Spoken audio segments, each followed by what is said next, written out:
கர்த்தருடைய பரிசுத்த நாமத்துக்கு மகிமை உண்டாட்டும். நமக்கு முன்பாக சமயம் சுருக்கமாக இருக்கிறது. நாம் தியானிக்க வேண்டிய அந்த வேத பகுதிக்கு நேராக கடந்து போவோம். கர்த்தருடைய பரிசுத்த நாமத்துக்கு மகிமை உண்டாட்டும். மத்தேயு சுவிசேஷம் 14ஆம் அதிகாரம் 17வது வசனம், மத்தேயு சுவிசேஷம் 4ஆம் அதிகாரம் 17வது வசனம், மத்தேயு சுவிசேஷம் 3:2, மார்க் 1:4, லூக்கா 3:6. இந்த வேத பகுதிகளிலிருந்து கடந்த வாரத்திலும் ஒரு நல்ல வார்த்தையை எடுத்து நாம் பிரசங்கித்துக் கொண்டிருக்கிறோம். வாசிக்க கேட்போம்.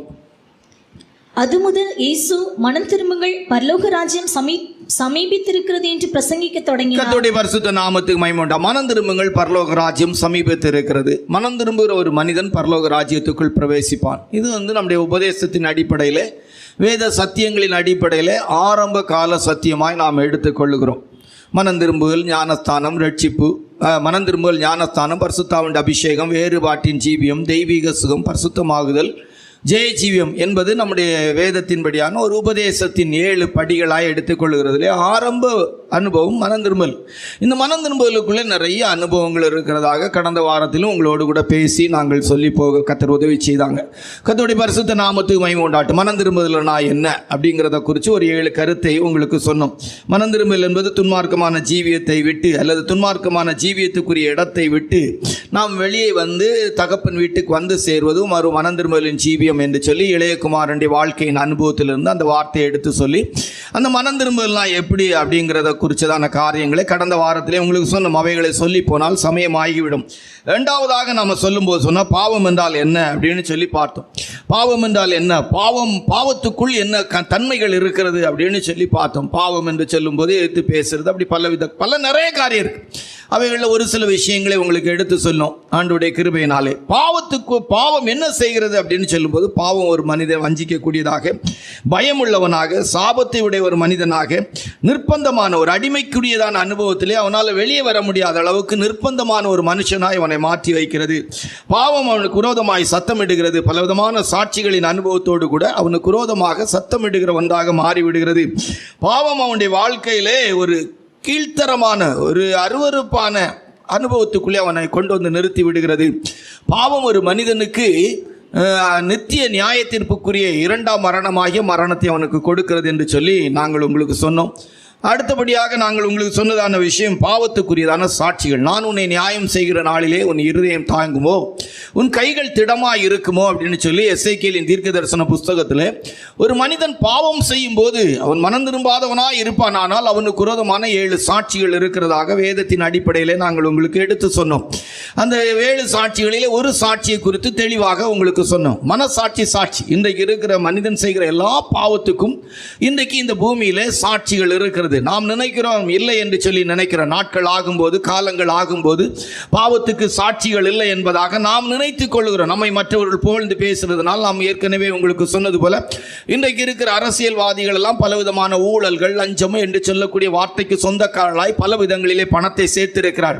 சில அரசியல்வாதிகள் தங்களுடைய அரசியலுக்கு எதிரானவர்களை பலவிதமான ஆட்களை வைத்து கொலை செய்திருக்கிறார்கள். இதெல்லாம் நடைமுறையில் நான் சொல்லி என்றல்ல, நம்முடைய அரசாங்கத்துக்கு தெரியும், அதிகாரிகளுக்கு தெரியும், அவர்களுக்கும் தெரியும். ஆனால் இவைகளெல்லாம் ஆதாரபூர்வமாய் நிரூபிக்கப்பட முடியாத குற்றங்களாய் இருக்கிறது. சொந்த தகப்பனால் உணர்வுபடுத்தப்பட்ட பெண் பிள்ளைகள் இருக்கிறார்கள், சொந்த தாயால் உணர்வுபடுத்தப்பட்ட பெண் பிள்ளைகளார்கள். உறவு முறைகளிலே இருக்கிற முறைகேடுகள் நம்ம ஏற்கனவே உங்களுக்கு கொஞ்சம் சிரிப்பா சொல்றது போல சொன்னது, buy one get one free name. அது சில குடும்பங்களிலே ஆம்பளை பிள்ளைகள் இல்லாத குடும்பங்கள், பிள்ளைகள் இருக்கிற குடும்பத்தில் மூத்த மருமகனா போயிட்டாங்களானா அந்த குடும்பத்தில் இருக்கிறதான ஏழை குழந்தையார் இவங்கெல்லாம் இவங்களுக்கு கொஞ்சம் அவங்களுக்கு அனுகூலமானவங்களா நினைக்கக்கூடிய இடத்துல நிறைய சம்பவங்கள் நிறைய இடங்கள்ல நடக்கிறது. இப்படிப்பட்ட நிறைய தவறுகள், அண்ணனால தங்கச்சி, தங்கச்சியால அண்ணன், அக்காவால தம்பி, தம்பியால அக்கா, இப்படிப்பட்ட உறவு முறைகள்ல தவறான உறவு முறைகள், சித்தப்பா பெரியப்பா பிள்ளைகள், இப்படிப்பட்ட உறவு முறைகள்ல நிறைய தவறுகள் நிறைய விதங்கள்ல நடந்திருக்கு. இதுக்கெல்லாம் ஆதாரம் கேட்டா இருக்காது என்று சொல்லக்கூடிய விதத்தில் இருக்கும். ஆனா எல்லாவற்றுக்குமே ஆண்டவர் கிருபையாய் அதற்கு சாட்சிகள் வைத்திருக்கார். நான் உன்னை நியாயம் செய்கிற நாளிலே உன் இருதயம் தாங்குமோ. கடந்த வாரத்தில் உங்களுக்கு இதை குறித்து உங்களுக்கு சொல்லும்போது சொன்னோம், ஒரு குழந்தையை ஒரு தாய் அழித்துட்டாங்கன்னா, அதாவது தானா அது ஏதோ ஒரு யதார்த்தமான விதத்தில் அழிஞ்சா அது பாவம் அல்ல. அந்த குழந்தையை கருவை அழித்திருப்பார்களானால் அது பாவம். அதற்கு நாங்கள் சொல்லும்போது சொன்னோம், நம்முடைய பழைய பாஸ்டர் டேவிட் கொர்த் என்று சொல்லக்கூடிய பரலோக நரகம் என்று சொல்லக்கூடிய பிரசங்கிக்கிற அவர் சொல்லும்போது அழகாக அதை சொல்லியிருக்கிறாங்க. கடந்த வாரத்தில் அதை உங்களுக்கு எடுத்து சொன்னோம். அந்த குழந்தைகள் பரலோகத்தில் மிகப்பெரிய ஒரு சாட்சியாய் அந்த பெற்றோருக்கு விரோதமாய் நிற்கும் என்று சொல்லி சொன்னார்கள். அது உண்மையான விஷயம் தான் அருமையானவர்களே. சில இடங்களிலே பிள்ளைகளை அழித்து விட்டு பிள்ளை அழிஞ்சிட்டு அப்படிம்பாங்க. ஆனால் ஒரிஜினலாக பார்த்தா மருத்துவ ரிப்போர்ட்டில் அவங்க அழிச்சிருப்பாங்க. மருத்துவ ரிப்போர்ட் படி அவங்க அந்த குழந்தைய அழிச்சதுக்குரிய இதுதான் எழுதியிருப்பாங்க. ஆனால் அவங்க சொல்லுவாங்க குழந்தை அழிஞ்சிட்டு அப்படிம்பாங்க. அதுக்கு நாங்கள் கடந்த வாரத்திலே உங்களுக்கு சொல்லும்போது சொன்னோம், தங்களுடைய சொந்த சுகபோகமான இச்சையின் வாழ்க்கை தடைப்பட்டு விடும் என்று சொல்லி செய்திருப்பார்கள். அது எந்த நோக்கத்தில் செய்தாலும் அது தவறு தான் அருமையானவர்களே. கள்ள தொடர்புகளினால் பிறக்க வேண்டிய குழந்தைகளை அழித்து இருப்பார்கள். பிறந்த குழந்தையை தூக்கி எங்கேயாய் போட்டிருப்பாங்க. பெற்றோர் இல்லைன்னு நினைச்சிருப்பாங்க, சொல்லியிருப்பாங்க. அந்த குழந்தையை வளர்க்குறவங்க யாரா இருப்பாங்க. ஆனால் நியாய தீர்ப்பு நாளில் அந்த குழந்தை அந்த பெற்றோரை சரியாக அடையாளம் பாட்டிடும். அந்த பெற்றோருக்கு விரோதமாக அந்த குழந்தை சாட்சியாக வந்து நிற்கும். யாரோடு எங்கே எப்படி பாவம் செய்திருந்தாலும், திருமணத்துக்கு முன்பாக கற்பை இழந்திருந்தாலும் சரி, திருமணத்துக்கு பிற்பாடு சொந்த புருஷனுக்கு சொந்த மனைவிக்கு தவறாக நடந்திருந்தாலும் சரி, எதற்கும் சாட்சிகள் இருக்கிறது. என் போன்றவர்கள் திருமணம் ஆகவில்லை என்று நாங்கள் சொல்லிக்கொண்டு நாங்கள் நல்லவர்கள் என்பது போல அன்னவர்களாக எங்களை சொல்லிக் கொண்டாலும் எங்களுடைய வாழ்க்கையில் வந்த தவறுகளுக்கும் சாட்சிகள் இருக்கிறது. அல்லேலூயா. அதுக்கு விதிவிலக்கு என்று சொல்லி நாம் சொல்லிக்கொள்ள முடியாது. எல்லாரும் தேவனுக்கு முன்பாக சமம். அவர்கிட்ட வெவ்வேறான நிறைக்கல்கள் கிடையாது. அவர்கிட்ட இருக்கிறது கள்ளத்தராசு கிடையாது. அவர் நீதி உள்ள தேவன். அல்லேலூயா. அவர் நீதி உள்ள தேவன், ரைச்சஸ் காட் அப்படின்னு நம்ம சொல்றது போல நீதி உள்ள தேவன். இந்த உலகத்தில் ஊழியம் செய்யும் போது ஊழியக்கால் என்ன நோக்கத்தோடு என்ன வாஞ்சியோடு காணிக்கை வாங்க விரும்புகிறாங்க, வாங்குற காணிக்கை என்ன செய்கிறார்கள், எப்படிப்பட்டதான விதத்தில் அதை செயல்படுத்துறாங்க, எல்லாவற்றுக்கும் ஆண்டவர் சாட்சி வச்சிருக்கிற. ஊழியக்காரங்க காணிக்கை கேட்கும் போது ஊழியத்துக்குன்னு சொல்லுவாங்க. சில ஊழியக்காரங்க காணிக்கை கேட்டு வாங்கிட்டு நாங்கள் அந்த காணிக்கையில எல்லாம் ஒன்றும் செய்யறதில்ல அப்படியெல்லாம் சொல்லுவாங்க. ஆனால் எதை செய்திருந்தாலும் எல்லாவற்றுக்கும் இந்த பூமியில் சாட்சிகள் இருக்கு. நம்ம செல்போன்ல இருந்து நம்ம உபயோகப்படுத்துகிற எல்லா பொருட்கள்ல இருந்து நம்ம வானம் பூமி எல்லாமே சாட்சிகளாகத்தான் கர்த்தர் வைத்திருக்கிறார். அதனால நம்ம யாரும் தப்ப முடியாது. நம்ம பாவத்தை அறிக்கை செய்யாததுனால, நம்முடைய பாவம் வெளியரங்கமாகாததுனால, சிலரெல்லாம் தங்கள் வாழ்க்கையில் பாவம் வெளியரங்கமாகாததுனால் தங்களை நீதிமான்கள் என்று நினைத்துக் கொள்கிறாள். அப்படியெல்லாம் கிடையவே கிடையாது. தேவன் மனிதனை நியாயம் செய்கிற நாளிலே உன் இருதயம் தாங்குமோ. வெளிப்படுத்தின விசேஷம் 20ஆம் அதிகாரம் 12வது வசனத்திலே, மரித்தோராகிய சிறியோரையும் பெரியோரையும் நியாயாசனத்துக்கு முன்பாக நிற்க கண்டேன், அப்பொழுது புஸ்தகங்கள் திறக்கப்பட்டன என்று எழுதப்பட்டிருக்கு. நம்ம கடந்த வாரத்தில் இதை நினைவுபடுத்தும் போது சொன்னோம். வெளிப்படுத்தின விசேஷம் 9ஆம் அதிகாரத்தில் வாசிக்கும் போது ஒரு பெரிய ஒரு மிருகத்தின் தன்மையை குறித்து, அந்த கடைசி நாட்களிலே எழும்ப போகிறதான அந்த மிருகம் எப்படிப்பட்டதாக இருக்கும் என்று சொல்லி அங்கே அழகாக சொல்லப்பட்டிருக்கு. அது வெட்டுக்கிளியின் உருவத்தை போல இருக்கும் என்று சொல்லி சொல்லப்பட்டு, அது எப்படிப்பட்டதான அனுபவங்களில் இருக்கும் எப்படி சொல்லி அழகாக சொல்லப்பட்டிருக்கும். அருமையான வெட்டுக்கிளியின் உருவத்தை போல இருக்கும். அது குதிரைகளுக்கு ஒப்பாக இருக்கும். அது தலையின் மேல் பொன்மயமான கிரீடங்கள் இருக்கும். அதனுடைய முகங்கள் மனுஷருடைய முகங்களாக இருக்கும். அவைகளுடைய கூந்தல்கள் சிறியர்களுடைய கூந்தலை போல இருக்கும். அவைகளுடைய பற்கள் சிங்கங்களின் பற்களை போல இருக்கும். இரும்பு கவசங்களைப் போல மார்க்கவசங்கள் அவைகளுக்கு இருந்தன. அவைகளுடைய சிறகுகளின் இரைச்சல்கள் யுத்தத்துக்கு ஓடுகிற அநேகம் குதிரைகள் போன்ற ரதங்களின் குதிரை இரைச்சலுக்கு ஒப்பாக இருந்தது. அவைகள் தேள்களின் வாள்களுக்கு ஒப்பான வாள்களையும் அந்த வாள்களிலே கொடுக்களும் உடையவர்களாக இருந்தன அப்படின்னு சொல்லி பைபிள்ல சொல்லப்பட்டு. இவை எல்லாமே நீங்க பாத்தீங்கன்னா இப்படி ஒரு மிருகம் வருமானா வராது. இன்றைக்கு இருக்கிற போர் விமானத்தை தான் சொல்லு. கடந்த வாரத்தில் சிங்கத்தை போல முகம் என்று சொன்னோம். அப்படி இல்லை, முகம் வந்து மனுஷனை போல இருக்கும், பல்கள் சிங்கத்தை போல இருக்கும். அப்படி இன்றைக்கு பார்த்தீங்கன்னா ஒரு மிருகத்தின் தன்மையை போல அன்றைக்கு பார்த்து அழகா எழுதினாங்க அப்போஸ்தலனாகிய யோவான் அவர்கள். ஆனால் உண்மையாகவே அது இன்றைக்கு இருக்கிற போர் விமானங்களை காட்டக்கூடியதாக இருக்கு. கர்த்தருடைய பரிசுத்த நாமத்து மகிமையுண்டாகட்டும். இது போல மனிதனை நியாயம் விசாரிக்கும் போது நான் போய் நின்னேன்னா என்னுடைய சரித்திரம் அவ்வளவுமே வந்துடும். இப்போ நம்முடைய ஆதார் அட்டையின் அடிப்படையில் நமக்கு இருக்கிற அக்கௌண்ட்ஸ்ல இருந்து நம்ம எத்தனை செல்போன் நம்பர் வாங்கியிருக்கோம் எல்லாமே வந்துடும். அந்த ஆதார் அட்டையின் அனுபவத்தில் நமக்கு சொத்து வசதிகள் எல்லாமே வந்துடும். அந்த ஆதார் அட்டை எங்கெல்லாம் பயன்படுத்தும். இது போல நான் போய் நின்னேன்னா என்னை குறித்து எல்லா தகவலும் வந்துடும். அதில் எந்த சந்தேகமும் இல்லை. நான் அடிக்கடி இந்த பிரசங்கங்களை இந்த குறிப்புகளை பேசும்போது சொல்லுவேன். பரலோகத்துக்கு ஒரு மனுஷன் போகக்கூடிய சூழ்நிலை வந்து அல்ல மரணத்துக்கு பிற்பாடு ஆண்டவர் நியாயம் விசாரிக்க வரும்போது யாருக்கு யார் பிறந்தா, எந்த பிள்ளை எந்த தகப்பனாரும் வளர்த்துருக்கா, எந்த தாயும் வளர்த்துருக்கலாம். ஆனால் ஒரிஜினலாக அந்த குழந்தைக்கு தகப்பன் யார் அப்படிங்கிறதுக்கு அந்த பிள்ளை வந்து தானாகவே தகப்பனாரை கூப்பிட்டு தாயாரை கூப்பிட்டுரும். ஒரு பிள்ளை வளர்ந்து வந்தபோது, ஒரு பையன் வளர்ந்து வந்தபோது எத்தனை காதலர்கள் அவர்களுக்கு இருந்திருக்கார்கள். ஏன்னா வேதம் சொல்லுது, மனுஷன் மனதில் தன்னுடைய இச்சைக்கு ஏதுவாக ஒரு ஸ்திரியை இச்சையோடு பார்த்தானாலே அது அவளுடைய வாழ்க்கையில் வரைபடமாய் புகைப்படமாய் மாறிடும். ஒரு ஸ்திரியை இச்சையோடு பார்த்தாயானால் அவளோடு விபசாரம் செய்தாயிற்று என்று எழுதப்பட்டிருக்கு. அதனால ஒரு மனுஷன் கற்பனையில் செய்கிறது கூட அவனுடைய வாழ்க்கையில் ஒரு பெரிய பாவமாக எண்ணப்படுகிறது. அதனால ஆண்டோடைய கிருபையினால தெய்வ பிள்ளைகள் ரொம்ப கவனமாய் இந்த பூமியில் வாழும்போது எச்சரிக்கையாயிருங்கள், ஜாக்கிரதையாயிருங்கள், கவனமாயிருங்கள்ங்கிற வார்த்தையெல்லாம் நமக்கு சொந்தமாக எழுதப்பட்ட வார்த்தைகளாக இருக்கிறது. அதனால நம்ம எப்படியும் பார்க்கலாம், எப்படியும் பேசலாம், எப்படி நடக்கலாம் அப்படின்னா நடக்கலாம். இந்த பூமியில் வாழும் வரைக்கும் நீங்கள் எப்படியும் வாழ்ந்து கொள்ளலாம். எந்த வயதிலும் பாவம் செய்தவர்கள் வேதத்தில் எழுதப்பட்டிருக்கிறார்கள். அநேகர் சொல்லுகிறாங்க பாவத்தை குறித்து பெருசாக பேசினா என்ன அது பெரிய விஷயம் அப்படின்னு நினைக்கிறாங்க. அப்படியெல்லாம் இல்லைங்க. ஆண்டோடைய கிருபையினால கடந்த வாரத்தில் இதை நினைவுபடுத்தும் போது சொன்னோம், எத்தனாயிரம் ஆண்டுகளுக்கு முன்பாக மரித்தவளை கர்த்தர் நியாயம் விசாரிக்கும் போது புஸ்தகங்கள் திறக்கப்பட்டன என்று சொல்லி அவர்கள் அவளுடைய பாவங்களுக்கு மன்னிப்பை பெறாவிட்டால் அந்த பாவத்துக்குரிய சாட்சிகளை கொண்டு வந்து பாவத்துக்குரிய நியாய தீர்ப்பை கர்த்தர் கொடுப்பார். லஞ்சம் கொடுத்தவங்க எப்படி கொடுத்தாங்க, லஞ்சம் வாங்கினவங்க எப்படி வாங்கினாங்க, யாரோடு எப்படி பேசுகிறாங்க, என்ன பழகுனாங்க, இங்கே அமைதியாக சொல்லியிருப்பாங்க. ஃபோனில் எங்கள் அம்மா இருக்கிறாங்க, எங்கள் அப்பா இருக்கிறாங்க, நீங்கள் அப்புறம் பேசுங்க நீ அமைதியாக சொல்லியிருப்பாங்க. அங்கே நியாயம் விசாரிக்கும் போது அந்த சத்தம் லவுட் ஸ்பீக்கரில் கேட்டே போல இருக்கு, எங்கள் அம்மா இருக்கிறாங்க மெதுவாக பேசுங்க அப்புறம் பேசுகிறேன் அப்படின்னு சொல்லி எல்லாம் லவுட் ஸ்பீக்கரில் வரும். எந்த மாமியாருக்கு விரோதமாக மருமகா திட்டம் போட்டது, எந்த மருமகளுக்கு விரோதமாக மாமியார் திட்டம் போட்டது, புருஷனை இலக்கி விட்டு கூத்து பார்த்தது, இப்படின்னு எல்லா விஷயத்துக்கும் ஆதாரம் இருக்குது. தானும் தான் குடும்பமும் வாழணும் என்பதற்காக, தன்னுடைய மாமியாரை புறக்கணிக்கிறதற்காக, மாமியார் குடும்பத்தை விட்டு பிரிக்கிறதுக்காக, மாமியார் மேல புருஷன் மேல இருக்கிற புருஷனுக்கு இருக்கிற அன்பு போகும்படியாக எத்தனை விதத்தில் பிரயாசப்பட்டாங்களோ அத்தனை பிரயாசத்துக்கும் பூமியில கணக்கு வழக்கு பார்த்து ஆண்டவர் கொடுக்கிறது மாத்திர நித்திய நியாய தீர்ப்பில் அவ்வளோ வரும். இவங்க எப்படிப்பட்ட இருதயத்தோடு பேசினாங்க, எப்படிப்பட்ட இருதயத்தோடு நடந்தாங்க, எப்படிப்பட்ட வஞ்சகமாக இருந்தாங்க, எல்லாவற்றுக்கும் சாட்சி இருக்கு. இதுக்கு மேல விலைக்கு சொல்லணும்னு அவசியம் இல்லை. அல்லேலூயா. ஆமா, நம்ம போற வண்டியில லிஃப்ட் போகும்போது கூட எப்படி இருந்திருக்கிறோம் அப்படிங்கிறதெல்லாம் தெரியும். அதெல்லாம் எந்த விதத்திலும் மாற்றுக்கிறது சொல்ல முடியாது. நான் சிலரெல்லாம் விசாரித்திருக்கிறேன். அவங்க உண்மை சொல்றதுக்கு யோசித்து பல விதங்களில் சொல்லியிருப்பாங்க. கடந்த வாரத்திலையும் சொன்னேன், உங்களுக்கு செல்ஃபோனில் இருக்கிறதான எல்லா இதையும் அழிச்சிருவாங்க, வாட்ஸ்அப்பில் இருக்கிறத அழிச்சிருவாங்க, ஃபோன் கால் இதை அழிச்சிருவாங்க, யூடியூப் யூஸ் பண்ணதை அழிச்சிருவாங்க, பேஜ் ஓப்பன் பண்ண எல்லாம் அழிச்சிருவாங்க. அதெல்லாம் அழிச்சினால எந்த பிரச்சனையும் இல்லை.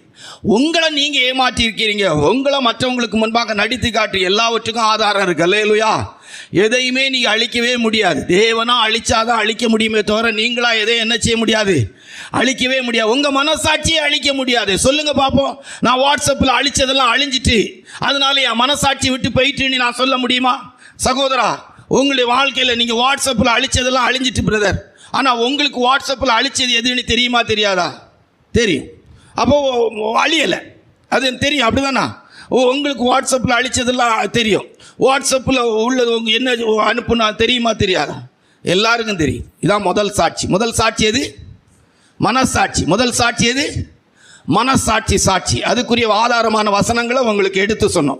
கர்த்தருடைய பெரிதான கிருபையினால யோவான் சுவிசேஷம் 8ஆம் அதிகாரம் 9வது வசனம், ரோமர் 2ஆம் அதிகாரம் 15வது வசனம், ரோமர் 9ஆம் அதிகாரம் 2வது வசனம்.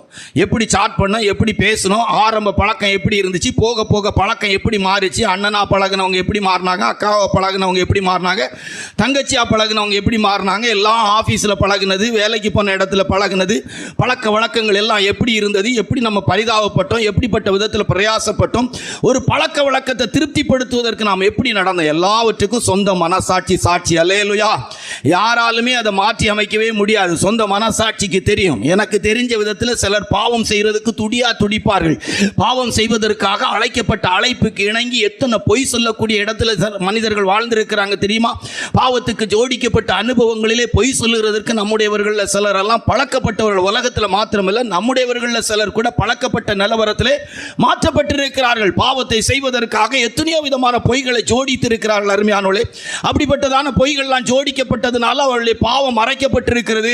அப்படியெல்லாம் நம்ம சொல்லிட முடியாது. சொந்த மனசாட்சிக்கு தெரியும் எப்படி நான் பாவத்தை மறைப்பதற்காக நான் ஜோடித்தேன், பாவத்தின் இன்பத்தை அனுபவிப்பதற்காக நான் எப்படியெல்லாம் பொய் சொன்னேன், எப்படியெல்லாம் எதிர்த்து பேசியிருக்கிறேன், பாவத்துக்கு விரோதமாய் தடையாக நின்ற ஊழியர்களை நான் எப்படி எதிர்த்து பேசியிருக்கிறேன், ஊழியர்களுக்கு விரோதமாய் நான் எப்படி பேசியிருக்கிறேன், ஊழியர்களுக்கு எதிராக நான் எப்படி செயல்பட்டிருக்கேன், பாவ இன்பத்துக்கு விரோதமாய் ஊழியர்கள் செயல்பட்ட போது, என் பாவத்துக்கு விரோதமாய் தடுத்த போது, என் பாவ பழக்கத்தை தடுத்த போது எப்படி நான் ஊழியத்தில் எதிர்த்து நின்றிருக்கேன், சத்தியத்தை எதிர்த்து நின்றிருக்கேன் அப்படிங்கிறதுக்கு எல்லாத்துக்கும் சொந்த மனசாட்சி சாட்சி. யாரும் தப்ப முடியாது, ஜெபாவும் தப்ப முடியாது. உங்களுக்கு மட்டும் பிரசங்கம் நீ நினைச்சிடக்கூடாது. ஏதோ உங்களை பார்த்து பிரசங்கம் பண்ண, ஜெபாவுக்கும் சாட்சி இருக்கு. அல்லேலூயா. மனசாட்சி சாட்சி. அல்லேலூயா. இப்போ முதல் சாட்சி மனசாட்சி. வாசிங்க அந்த வசனத்தை, வாசிங்க, சீக்கிரம் வாசிங்க, சீக்கிரம் போகும். முதல் சாட்சி மனசாட்சி. கேட்டு தங்கள் மனசாட்சியினால் கடிந்து கொள்ளப்பட்டு பெரியோர் முதல் சிறியோர் வரைக்கும் ஒவ்வொருவராய் போய்விட்டார்கள். கையும் மையுமா ஒரு பெண்ணை பிடிச்சிட்டு வந்தாங்க. சம்பவத்தெல்லாம் விளக்கி சொல்லி போன நேரம் மனசாட்சி கடிந்து கொள்ளப்பட்டது. நான் சிலதை உண்மையாவே சொல்றேன். இந்த நாட்கள் என் ஜீவியத்தை ஆராய்ந்து பார்க்க கத்து வைக்க நான் பேசுறதெல்லாம் கரெக்டுன்னு எல்லாம் எடுத்துறேன். கரெக்டுன்னு எடுத்துறேன். மறுபடியும் உங்களுக்கு சொல்றேன், நிறைய விஷயத்தை பைபிள் படி பார்த்தா தியானம் எடுத்துக்கலாம், உங்க கணக்கில் எடுத்து பார்த்தா கற்பனைன்னு எடுத்துக்கலாம். இவ்வளவு போல இருக்கிறது பெருசா கற்பனை படி நான் பிரசங்கம் பண்றேன். உங்ககிட்ட குறையே இல்லாம இருக்கும், என் மனதில் குறையா இருக்கிறது போல நான் உங்களை பிரசங்கம் பண்றேன். உங்களுக்கு உரியதுன்னா உங்க இருதயத்தை தொடும். அல்லேலூயா. மறுபடி உங்க எல்லாருக்கும் நான் சொல்றது அப்படிதான். ஜபா பிரதர் களா உண்டாருன்னா நீங்க நம்ப மாட்டீங்க. ஜபா பிரதர் தலைக்கு டை அடிச்சிருக்காருன்னா நீங்க நம்ப மாட்டீங்க. டை அடிக்கிறத பற்றி பிரசங்கம் பண்ணுனா எனக்கு நோகவே செய்யாது. களா உண்டதை குறித்து பிரசங்கம் பண்ணுனா எனக்கு எந்த வித மன கஷ்டமே என்ன செய்யாது. 10 பைசா நான் யார்கிட்ட வாங்கலையே, களவுங்கலையே. அல்லேலூயா. அதே கொய்யாக்காய் களா உண்டது, மாங்காய் களா உண்டது, இது களா உண்டதை பற்றி பேசினா எனக்கு கண்டிப்பாக தெரியும். அது என்ன மனசை உறுத்தாது. சின்ன வயசில் நான் செய்திருக்கிறேன், இல்லைன்னு எல்லாம் சொல்ல முடியாது. அப்போ எதை நான் செய்திருக்கணும், எது என் இருதயத்தில் காயத்தை உண்டாக்கி இருக்கும், அது எனக்கு சந்தோஷமா இருந்திருக்கலாம். ஆனா என் மனசாட்சிக்கு துரோகமாய் தேவனுக்கு விரோதமாய் செய்ததை சொல்லும் போது ஒன்று தெய்வீகமானவர்களுக்கு தாழ்மை, தெய்வீகமற்றவர்களுக்கு எதிர்க்கக்கூடிய அதாவது என்ன சொல்லலாம், தண்டனைக்குரிய செயல் அவங்களுடைய இருதயத்தில் உண்டாகும். இது ரெண்டையும் நீங்க புரிஞ்சுக்கணும். நான் நிறைய கற்பனை பண்ணி பேசுறேன். நீங்கள் நினைக்கமா எல்லாம் இதெல்லாம் எடுத்துறாங்க. ஜபா பிரதர் பேசுறது ரொம்ப கரெக்டாக பேசுகிறாருன்னு எல்லாம் எடுத்துடவே செய்யாங்க. மறுபடியும் சொல்கிறேன், நிறைய நான் ரொம்ப பெருசாக கற்பனை பண்ணி தான் உங்களுக்கு பேசுகிறேன். அதுக்கு நீங்கள் இருக்கிறீங்கன்னு எல்லாம் நான் சொல்ல முடியாது. அல்லேலூயா. அதனால் உங்கள் வாழ்க்கையில் இருந்தால் கண்டிப்பாக உங்களை தொடும் எனக்கு தெரிஞ்சு. அப்படி இல்லைன்னா நீங்கள் ஆத்மாவில் செத்து இருக்கிறீங்கன்னு அர்த்தம். உங்களுக்கு இருக்குமானா குறைவு இருந்தால் கண்டிப்பாக பேசப்படுற வார்த்தை உங்களை குத்துணி குத்தம். அதில் எந்த சந்தேகமும் வேண்டாம். அல்லேலூயா. அது எப்படி குத்தோன்னு நினைக்கிறீங்க? நச்சுனி குத்தம். உனக்கு இருக்க இடம் முடியாத அளவுக்கு புட்டுணி புடுங்கும். அப்போ புரிஞ்சுக்கிடுங்க, ரைட், ஓகே, நம்ம லைஃப்பில் எங்கேயோ தோற்றுருக்குறோம் அப்படின்னு நினச்சிடுங்க. இல்லையா, ரொம்ப பீஸ் ஆஃப் மைண்டில் சந்தோஷமாக பிரசங்கத்தை கேட்பீங்க. உண்மைதானே, வாழ்க்கையில் இதெல்லாம் தேவைதானே, நம்ம தூய்மையாக வாழ்கிறதுக்கு தானே கர்த்தர் பேசுகிறாரு. அப்புறம் எதில் என்ன தப்பு இருக்குது? டை அடிக்கக்கூடாதுங்கிறது தப்பு இல்லையே, உண்மைதானே. வயசானவங்களாக இருந்தால் தானே அதுக்கு ஒரு மரியாதை, அழகு, அது பார்த்தா தானே சூப்பராக நல்லா இருக்கும். அதானே வேதம் மகிமையாக சொல்கிறது அப்படின்னு இருக்கும். இல்லை நம்ம அடித்து நம்ம அலங்காரப்படுத்துகிறவங்களா இருந்தால் விறுவிறுன்னு வரும். அதுக்கு நிறைய தேவையில்லாத ரீசன்களாம். அதனால் முதல் சாட்சி மனசாட்சி. முதல் சாட்சி மனசாட்சி சாட்சி. சரியா? அந்த மனசாட்சி சாட்சியை மாற்றவே முடியாது. ஆண்டவர் அப்படி சும்மா தட்டி விட்டா போதும். மனசாட்சி பேசின மனிதர்களே நிறைய பேர் இருக்கிறாங்க. அப்படி லேசாக மனசாட்சியை தட்டி விட்டா போதும், மனசாட்சி தானாகவே சாட்சி சொல்லிடும். நம்முடையவர்களில் சிலரெல்லாம் அந்திய காலம் வரும்போது எழுதி வேணா டேட்டை போட்டு வச்சிடுங்க. தங்களுடைய பாவத்தை ஒருவேளை மனநலமை பாதிக்கப்பட்டு சொல்லுவாங்க, இல்லைன்னா சாகிறதுக்கு முன்னால் மனசாட்சி வாதித்து தங்களை சார்ந்த குடும்பத்தினரிடத்தில் சொல்லிட்டு தான் சாவாங்க. பரலோகத்துக்கு போகணுங்கிற இடம் வரும்போது நான் இப்படியெல்லாம் பாவம் செய்திருக்கிறேன், இப்படியெல்லாம் தப்பு பண்ணியிருக்கிறேன், என் தவறான வாழ்க்கை அந்த நாட்களில் பிரதர் இப்படியெல்லாம் சுட்டி காட்டினாங்க, நான் அதை மறைச்சி வெக்கப்பட்டுருவனோ, என்னை குடும்பத்தார் வெறுத்துருவாங்களோ, அல்லது நான் செய்த தப்பு பெரிய தப்பாக என் மனசாட்சி வாதிச்சு சாகிறதுக்கு முன்னால் நான் அறிக்கை செய்யணும்னு எனக்கு அப்போவுமே தெரியும். ஆனால் நான் அப்போ அறிக்கை செய்தால் என்னை ஏற்றுக்க மாட்டாங்கங்கிறதுனால அறிக்கை பண்ணிவிட்டு நம்முடைய சபையில் இப்போ இந்த பிரசங்கத்தை கேட்டுட்டு இருக்கிற சிலர் மனசாட்சி வாதித்து சாகிறதுக்கு முன்னால் நல்ல அறிக்கை செய்து சாவார்கள். அல்லேலூயா. டேட் போட்டு எழுதி வச்சிடுங்க, ஈவன் இன்க்ளூட் என்னை சேர்த்து வேணா எழுதி வச்சிடுங்க. Right, okay. அப்போ முதல் சாட்சி மனசாட்சி. ரெண்டாவது சாட்சி என்ன அப்படின்னா, பைபிள் படி பார்த்தா வேதத்தில் வாசிக்கும் போது ஆதியாகமம் 4ஆம் அதிகாரம் 8-12 வாசித்தா. ஆதியாகமம் 4ஆம் அதிகாரம் 8-12 வாசித்தா பாவத்துக்கு உட்படுத்தப்பட்ட மனிதர்கள் சாட்சி. வாசிங்க. காயின் தன் சகோதரனாகிய ஆபேலோடே பேசினான். அவர்கள் வயல்வெளியில் இருக்கும் சமயத்தில் காயின் தன் சகோதரனாகிய ஆபேலுக்கு விரோதமாய் எழும்பி அவனை கொலை செய்தான். கர்த்தர் காயினை நோக்கி, உன் சகோதரனாகிய ஆபேல் எங்கே என்றார். அதற்கு அவன், நான் அறியேன், என் சகோதரனுக்கு நான் காவலாளியோ என்றான். அதற்கு அவர், என்ன செய்தாய்? உன் சகோதரனுடைய இரத்தத்தின் சத்தம் பூமியிலிருந்து. பாவத்துக்கு உட்படுத்தப்பட்ட மனிதர்கள் சாட்சி. யார்கிட்ட என்ன பாவம் செய்திருந்தாலும் சரி, இப்போ ஒரு ஆளை கொலை செய்திருந்தா அந்த கொலைகாரன் அப்படியே வருவான், வேதத்தின்படி வருவான். எப்படி வேணாலும் கேஸ் அடித்து தூக்கி இருக்கலாம். எனக்கு தெரிந்து இந்த உலகத்தில் வக்கீல்மார் தீமைக்கு போராடாமல் இருந்துட்டா போதும், ஏறக்குறைய அக்யூஸ்டுகள் குற்றவாளி எல்லாம் திருந்திடும். அல்லேலூயா. எந்த குற்றவாளிக்கும் ஒரு வக்கீல் நான் வாதாட மாட்டேன், போராட மாட்டேன், ஒரு குற்றவாளின்னு தெரிஞ்சால் அவன் குற்றத்துக்குரிய தண்டனை வாங்கணும்னு சொல்லி வக்கீல்மார்கள்லாம் தீர்மானம் பண்ணி வக்கீல்மார் அந்த தொழிலை கரெக்டாக செய்தாங்கன்னா ஒரு அக்யூஸ்டு கூட பூமியில் இருக்கிறதுக்கு ரொம்ப யோசிப்பான். அதாவது ஒரு குற்றவாளி பூமியில் வாழ்கிறதுக்கு யோசிப்பான். ஏன்னா குற்றத்தை செய்ய யோசிப்பான். ஒரு மனிதன், அதை இன்னும் திருத்தமாக சொன்னால், ஒரு மனிதன் தன்னுடைய வாழ்க்கையில் குற்றம் செய்கிறதுக்கு யோசிப்பான். ஏன்னா நான் குற்றவாளியாக போனால் எனக்கு தண்டனை கண்டிப்பாக கிடைக்கும், எந்த வக்கீலும் எனக்காக என்ன செய்ய மாட்டாங்க, வாதாட மாட்டார்கள் என்று சொல்லி. இன்றைக்கு ஒருவேளை அநேக வக்கீல்மார்கள் பெரிய பெரிய விதத்தில் பேசி எடுத்து வெளியே கொண்டு வந்துடுவாங்க. இந்த ஜட்ஜஸ் எடுத்து பார்த்தாலே நீங்கள் நினைக்கிறது மாதிரி எல்லா நீதிபதிகளும் நல்லவங்க கிடையாது. அது எல்லாருக்கும் தெரியும், உலகத்துக்கே தெரிஞ்ச வச்சு. ஏன்னா வக்கீலாக எத்தனையோ கிரிமினல்கள், அதாவது குற்றவாளிகளை நிரபராதினி விடுதலையாக்கி அதுக்கு பிற்பாடு ஒரு படிப்பை படித்து தான் அவங்க எதுக்கு வராங்க, அவங்க இது நீதிபதிங்கிற இடத்துக்கு வராங்க. அவங்க கரெக்டான நீதி செய்யணும், நீதி செய்வாங்க அப்படியெல்லாம் நினைக்க முடியாது. நல்ல நீதிபதிகள் இருக்கிறாங்க, அவங்க நீதி தீர்ப்பு மாற்றவே முடியாது. அதே நேரத்தில் நீதிபதியாக இருக்கிறவங்களே அநீதியான தீர்ப்பு செய்கிறவர்கள் நிறைய பேர் இருக்கிறாங்க. இதெல்லாம் எதுக்கு சொல்கிறோம்? ரெண்டாவது சாட்சி, பாவத்துக்கு உட்படுத்தப்பட்டவங்க சாட்சி. அது யாராக இருந்தாலும் சரி சாட்சியாக வந்துடுவாங்க, அவங்க சாட்சியாக வருவாங்க. நம்ம சொல்லலாம் இந்த பூமியில் இல்லை அப்படின்னு சொல்லி நம்ம சொல்லலாம். இல்லை, அந்த ஆபேலின் ரத்தம் பேசிச்சு. பாவத்துக்கு உட்படுத்தப்பட்ட மனுஷி சாட்சி. யாரை எப்படி ஒரு மனைவியை கொலை செய்துட்டு தற்கொலை பண்ணிட்டா அப்படின்னு எல்லாம் சொல்லியிருக்கலாம். ஆனால் அப்படிலாம் கிடையாது. அவங்களுடைய சாட்சியை அவங்க வருவாங்க, அவங்கள எப்படி கொலை செய்தாங்க எல்லாவற்றுக்கும் அவங்களும் சொல்லுவாங்க. அந்த காட்சியும் அப்படியே அரங்கேற்றப்படும். ஆகையால் ரெண்டாவது சாட்சி பாவத்துக்கு உட்படுத்தப்பட்ட மனுஷி சாட்சி. அல்லேலூயா. ரெண்டாவது சாட்சி. சரியா? நம்ம இதை சொல்லும்போது சொல்லுவோம், அந்த பிள்ளைகள்லாம் நிற்கிறதெல்லாம் அந்த கரெக்டாக அந்த எல்லாரும் வந்துடுவாங்க. அந்த சூழ்நிலைக்கு எப்படி இருக்குதோ அவங்க அப்படியே வந்துடுவாங்க. எப்படி ஆபேலை கொன்னாலும் அவன் ரத்தம் ஆண்டவர்கிட்ட பேசிச்சோ அதே போல் கண்டிப்பாக சாட்சி. வெளிப்படுத்தின விசேஷத்தில் வரைக்கும் இரத்த சாட்சிகளாய் மரித்த ஒரு கூட்டம் எங்களுடைய இரத்தத்தின் நிமித்தம் நீங்கள் பழி வாங்கணும்னு சொல்லிக்கிட்டு இருக்கிறதா வேதத்தில் ஒரு வசனம் உண்டு. ஆகையால் பாவத்துக்கு உட்படுத்தப்பட்ட மனுஷி சாட்சி. ரைட்டா? கர்த்தருடைய பரிசுத்த நாமத்துக்கு மகிமை உண்டாட்டும். மூன்றாவது சாட்சி வேதத்தில் வாசிக்கும் போது வேதம் நமக்கு சொல்லிக் கொடுக்கிறதான காரியம். மூன்றாவது சாட்சி மத்தேயு சுவிசேஷம் 10:14-15, ஆபுக்கு 2:11-12, சங்கீதம் 54. நிறைய இருக்கு வசனம். பொருட்கள் சாட்சி மத்தேயு 10:14-15, ஆபுக்கு 2:11-12, சங்கீதம் 54. வாசிங்க. எவனாகிலும் உங்களை ஏற்றுக்கொள்ளாமலும் உங்கள் வார்த்தைகளை கேளாமலும் போனால் அந்த வீட்டையாவது பட்டணத்தையாவது விட்டு புறப்படும் போது உங்கள் கால்களில் படிந்த தூசியை உதறி போடுங்கள்.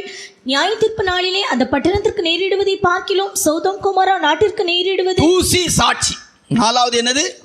தூசி சாட்சி, பொருள் சாட்சி. அடுத்தது வாசிங்க. ஆபுக்கு 2:11-12 வாசிங்க. கல்லு சுவரிலிருந்து கூப்பிடும். கல்லு சுவரிலிருந்து கூப்பிடும். கல்லு சுவரிலிருந்து கூப்பிடும். கல்லு சுவரிலிருந்து என்ன செய்யும்?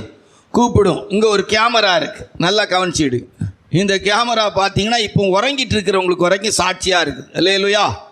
ஆராதனை முடிஞ்சு நீங்கள் பார்த்தீங்கன்னா யாரெல்லாம் ஆராதனையில் உறங்குனாங்கங்கிறதுக்கு இந்த கேமரா சாட்சி. யார் எப்படி உட்கார்ந்துருந்தாங்க, எப்படி எந்திரிச்சாங்க, எப்படி போனாங்க, எவ்வளோ நேரம் உறங்குனாங்க, எப்படி உறங்குனாங்க அப்படிங்கிறதுக்கு இந்த கேமரா சாட்சி. புரியுதா நான் உங்களுக்கு சொல்கிறது? இதுபோல் இந்த பூமியில் இருக்கிற பொருட்கள் எல்லாம் கேமராவாக கர்த்தர் வச்சிருக்கிறார். அல்லேலூயா. இப்போ நம்ம சபையில் இன்றைக்கெல்லாம் பார்த்தீங்கன்னா உறங்குறதுக்கு ஆள் இல்லை, உறங்க மாட்டாங்க. காலையில் ஒரு அம்மாலாம் சொல்லிட்டாங்க, நடக்கவே நடக்காது. அவங்க தான் உறங்குறதா நினச்சாங்க. எங்கள் சிஸ்டர்ஸ் வரைக்கும் இன்றைக்கி நல்ல விழிப்புணர்வாக இருக்கிறாங்க. ஏன்னா கேமரா பக்காவாக வேலை செய்துட்ருக்கு. அல்லேலூயா. பார்த்தா தெரியும் யாரெல்லாம் நம்ம ஆட்கள் நல்ல முறைக்கு எவ்வளோ நேரம் உறங்கி இருக்கிறாங்க அப்படிங்கிறத ஒரு 3 மணி நேரம் அந்த வீடியோ ஃபுட்டேஜை எடுத்து பார்த்தோன்னா கரெக்டாக கண்டுபிடிச்சிடலாம் யாரெல்லாம் உறங்கியிருக்கா, எந்த திருநி முழிப்பில் கள்ள மொழியில் இருந்திருக்கு அப்படிங்கிறதெல்லாம் அதெல்லாம் அழகாக கண்டுபிடிச்சிடலாம். இது நான் வைக்கலை, சிஸ்டர்ஸ் தான் சொன்னாங்க இதை வைங்கன்னு சொல்லி. நீங்கள் என்ன எதுவும் பிடிச்சிடாங்க. சரியா? கர்த்தருடைய பரிசுத்த நாமத்துக்கு மகிமை உண்டாட்டும். இப்போ மூன்றாவது சாட்சி பொருள் சாட்சி. மூன்றாவது சாட்சி என்னது? இது இப்போ மனுஷன் கண்டுபிடிச்சது. தேவன் ஆல்ரெடி தூசிய வரைக்கும் கேமராவை வச்சிருக்கிறார். எதை வச்சிருக்காரோ? தூசி என்ன செய்யுமா? சாட்சி சொல்லுமா, நான் வாழ்ந்த காலத்தின் தூசி வரும். இப்ப வாசி ஆவுக்கு 2ஆம் அதிகாரம் 11-12 வாசியா. கல்லு சுவரிலிருந்து கூப்பிடும். கல்லு சுவரிலிருந்து கூப்பிடும். வாசியா. உத்திரம் மச்சிலிருந்து சாட்சியிடும். உத்திரம் மச்சியிலிருந்து என்ன செய்யும்? சாட்சியிடும். இரத்தப்பழிகளாலே. இப்போ ஃபார் எக்ஸாம்பிள் ஒருத்தங்க கூப்பிட்டு ஒருத்தங்கள்ட்ட பேசுனாங்க, பழகுனாங்க, விட்டாங்கன்னு வச்சுடுங்களா. அப்ப 2 பேருமே இப்ப போய் சொல்றாங்க. 2 பேரும் என்ன செய்யறாங்க? நல்லா கவனிச்சிட்டு, 2 பேரும் இப்ப போய் சொல்றாங்க. 2வது குறிப்புல 2வது சாட்சி யாரு? பாவத்துக்கு உட்படுத்தப்பட்ட. இப்ப 2 பேரும் சொல்லி வச்சு சொல்றாங்க, நீயும் ஒத்துக்காத, நானும் ஒத்துக்க மாட்டேன். இப்ப அடுத்த சாட்சி வேணும். மனசாட்சி அவங்க 2 பேரும் கல்லாக்கிட்டாங்க. 2 பேருக்கு விரோதமா சாட்சி சொல்ல, இப்ப பாவத்துக்கு உட்படுத்தப்பட்ட பொருள் சாட்சியாயிரும். சங்கீதம் 54 வாசித்தா, தேவன் மனுஷனை நியாயம் விசாரிக்கும் போது உயர இருக்கிற வானத்தையும் பூமியையும் கூப்பிடுவாராம். வாசிங்க. அவர் தம்முடைய ஜனத்தை நியாயம் தீர்க்க உயர இருக்கும் வானங்களையும் பூமியையும் கூப்பிடுவார். இப்ப எப்படி சொல்லலாம்? ஒருத்தங்க மாடியில நின்று பேசுறாங்க, வாங்க வாங்க வாங்க வாங்க வாங்க வாங்க, இவங்க எல்லாம் வரமாட்டேங்கிறாங்க. திருப்பி 2 பேரும் அப்படி இறங்கி வந்து ஒரு இடத்துல நின்று பேசுறாங்க. இப்ப 2 பேரும் நம்ம பேசினதை ஒத்துக்க மாட்டேங்கிறாங்க. இப்ப பொருள் வந்து சொல்லுது, மாடி வருது, அப்படியே வருது. இவங்க இறங்கி நின்று பேசின இடத்துல அது நின்று சொல்லுது. அது பேச்செல்லாம் வெளிப்படுத்துது. இவங்க பேசினது அந்த கல்லு பேசுது, இவங்க பேசினது அந்த இது மரம் பேசுது, கம்பி பேசுது, சாட்சி சொல்லுது. அல்லேலூயா. இவங்க 2 பேரும் இல்லைங்கிறாங்க. இப்ப அது அப்படியே அந்த டோன்ல பேசுது. அந்த டோன்ல என்ன செய்யுது? கல்லு இப்ப ஜெபா பிரதர் மாதிரி பேசுது, கல்லு இப்போ ஜெரேமியா மாதிரி பேசுது. எப்படி இருக்கும் யோசித்து பாருங்க. அந்த பொருள் பேசும். உத்திரம் அப்படித்தானே சொல்லு. ஆபுக்கு 2ஆம் அதிகாரம் அந்த 11-12 வாசிங்க. கல்லு சுவரிலிருந்து கூப்பிடும். கல்லு சுவரிலிருந்து உட்கார வச்சு பேசியிருப்பீங்கன்னா அந்த சேரு பேசும். என்ன பேசுனாங்கன்னு என்ன செய்யுமா? கல்லு சுவரிலிருந்து என்ன செய்யுமா? கூப்பிடும். செல்போன் எல்லாம் பேசும். செல்போன்லாம் என்ன செய்யும்? பேசும். மனைவி இல்லாத நேரம் பேசுனது, ஆள் இல்லாத நேரம் லைன் அடிச்சது, சாட்டு பண்ணது, அப்படியே வாட்ஸ்அப்பில் இது பண்ணது எல்லாம் பேசும். இன்னும் அழகா பேசும் நீ நினைக்கிறீங்க? பொய் சொல்லாதுங்க. பொய் சொல்ல நீ நினைக்கிறீங்க? அவங்க 2 பேரும் இப்போ செட் பண்ணிட்டாங்க. எப்படி நம்ம நியாய தீர்ப்புக்கு வரப்போகிறோம்? சாகும்போது சொல்லிட்டு போனான், எக்காரணத்தை கொண்டு நீ ஒத்துக்காத, எக்காரணத்தை கொண்டும் அவர் சொன்னது மாதிரி மனசாட்சி வாதிச்சு அறிக்கை செய்திராத. நானும் எக்காரணத்தை கொண்டு என் மனைவிட்ட சொல்ல மாட்டேன், செத்து போவேன். சாவுங்க, 2 பேரும் சாவுங்க. பாவம் அறிக்கை இல்லாமலே சாவுங்க. ஆனால் நீங்கள் பாவம் செய்தீங்களே இடம், அந்த இடத்துல இருக்கிற பொருள் சாட்சி சொல்லும். ஒரு மேஜை இருந்தால் அது சாட்சி சொல்லும், ஒரு சேர் இருந்தால் அது சாட்சி சொல்லும், அங்கே இருந்த பொருட்கள் சாட்சி சொல்லும். அல்லேலூயா. யாரும் தப்ப முடியாது. நீங்கள் பாவத்துக்கு உட்பட்ட இடத்துல பொருட்கள் சாட்சி. மனிதனை நியாயம் விசாரிக்கும் போது கர்த்தர் வானத்தையும் பூமியையும் கூப்பிடுவார். போட்டிருக்கிற நகையிலிருந்து அடிக்கிற டையிலிருந்து எல்லாம் வந்து பேசும். ஆண்டவரே, இந்த பொம்பளை டை அடிச்சது இதுக்கு தான் ஆண்டவரே அடிச்சா? இந்த சகோதரி டை அடிக்கும் போது இளமையாக இருக்கணும்னு தான் அந்த கிளவி அடிச்சுக்கிட்டு தெரிஞ்ச ஆண்டவரே. அவளுடைய எண்ணம் இதுதான், எனக்கு நல்லா தெரியும். டை வாங்க போனதே இதுக்கு தான் வாங்கினா, அடித்தது இதுக்கு தான் அடித்தா. இந்த செருப்பு எதுக்கு தெரியுமா வாங்கினா ஆண்டவரே? அவள் ஏற்கனவே ஒருத்திக்கு மேலே இவளுக்கு ஆசை இருந்துச்சு. அவள் போட்டிருந்த செருப்பை பார்த்துட்டு தான் இவள் இப்படி செருப்பு வாங்கினா ஆண்டவரே. இவள் ஏன் தெரியுமா ஆண்டவரே இந்த கீன்ஸு போட்டா? இதுதான்னு சொல்லி நீங்கள் வாங்கியிருக்கிற பொருட்கள் வரைக்கும் சாட்சி சொல்ல. நம்புறீங்களா? கன்ஃபார்மாக நம்புங்க. எனக்கு நம்பிக்கை இருக்கு. அல்லேலூயா. நிச்சயமாக பொருள் சாட்சி சொல்லும். பொருள் சாட்சி சொல்லும். அல்லேலூயா.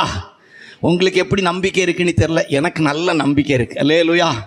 ஆமாம். எத்தனை செல்ஃபோனை நீங்கள் மாற்றிருந்தாலும் சரி, என்ன வேலை செய்திருந்தாலும் சரி, உங்களுடைய பொருட்கள் எல்லாம் உங்களுக்கு சாட்சி சொல்லும்.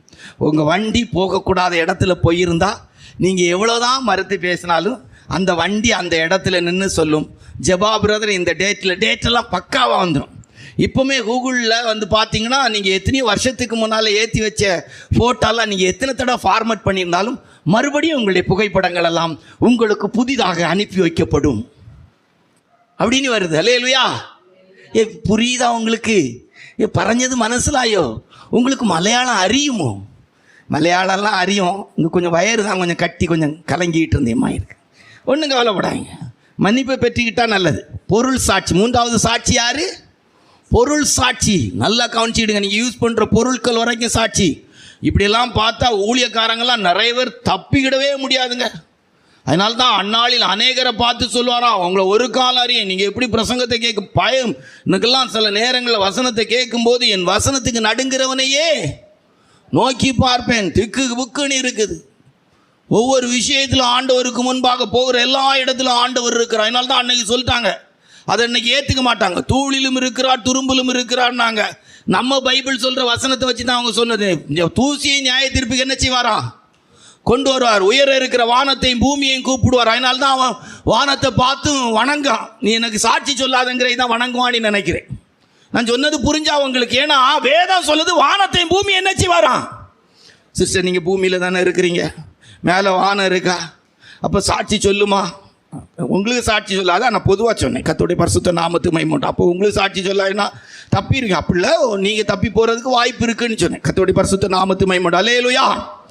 மூன்றாவது சாட்சி பொருள் சாட்சி. அப்போ நாலாவது சாட்சி தேவையில்லை, வேணுமே.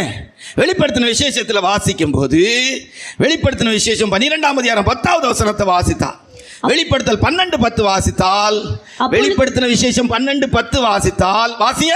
அப்பொழுது வானத்திலே ஒரு பெரிய சத்தம் உண்டாகி, இப்பொழுது ரட்சிப்பும் வல்லமையும் நமது தேவனுடைய ராஜ்யமும் அவருடைய கிறிஸ்துவின் அதிகாரமும் உண்டாயிருக்கிறது.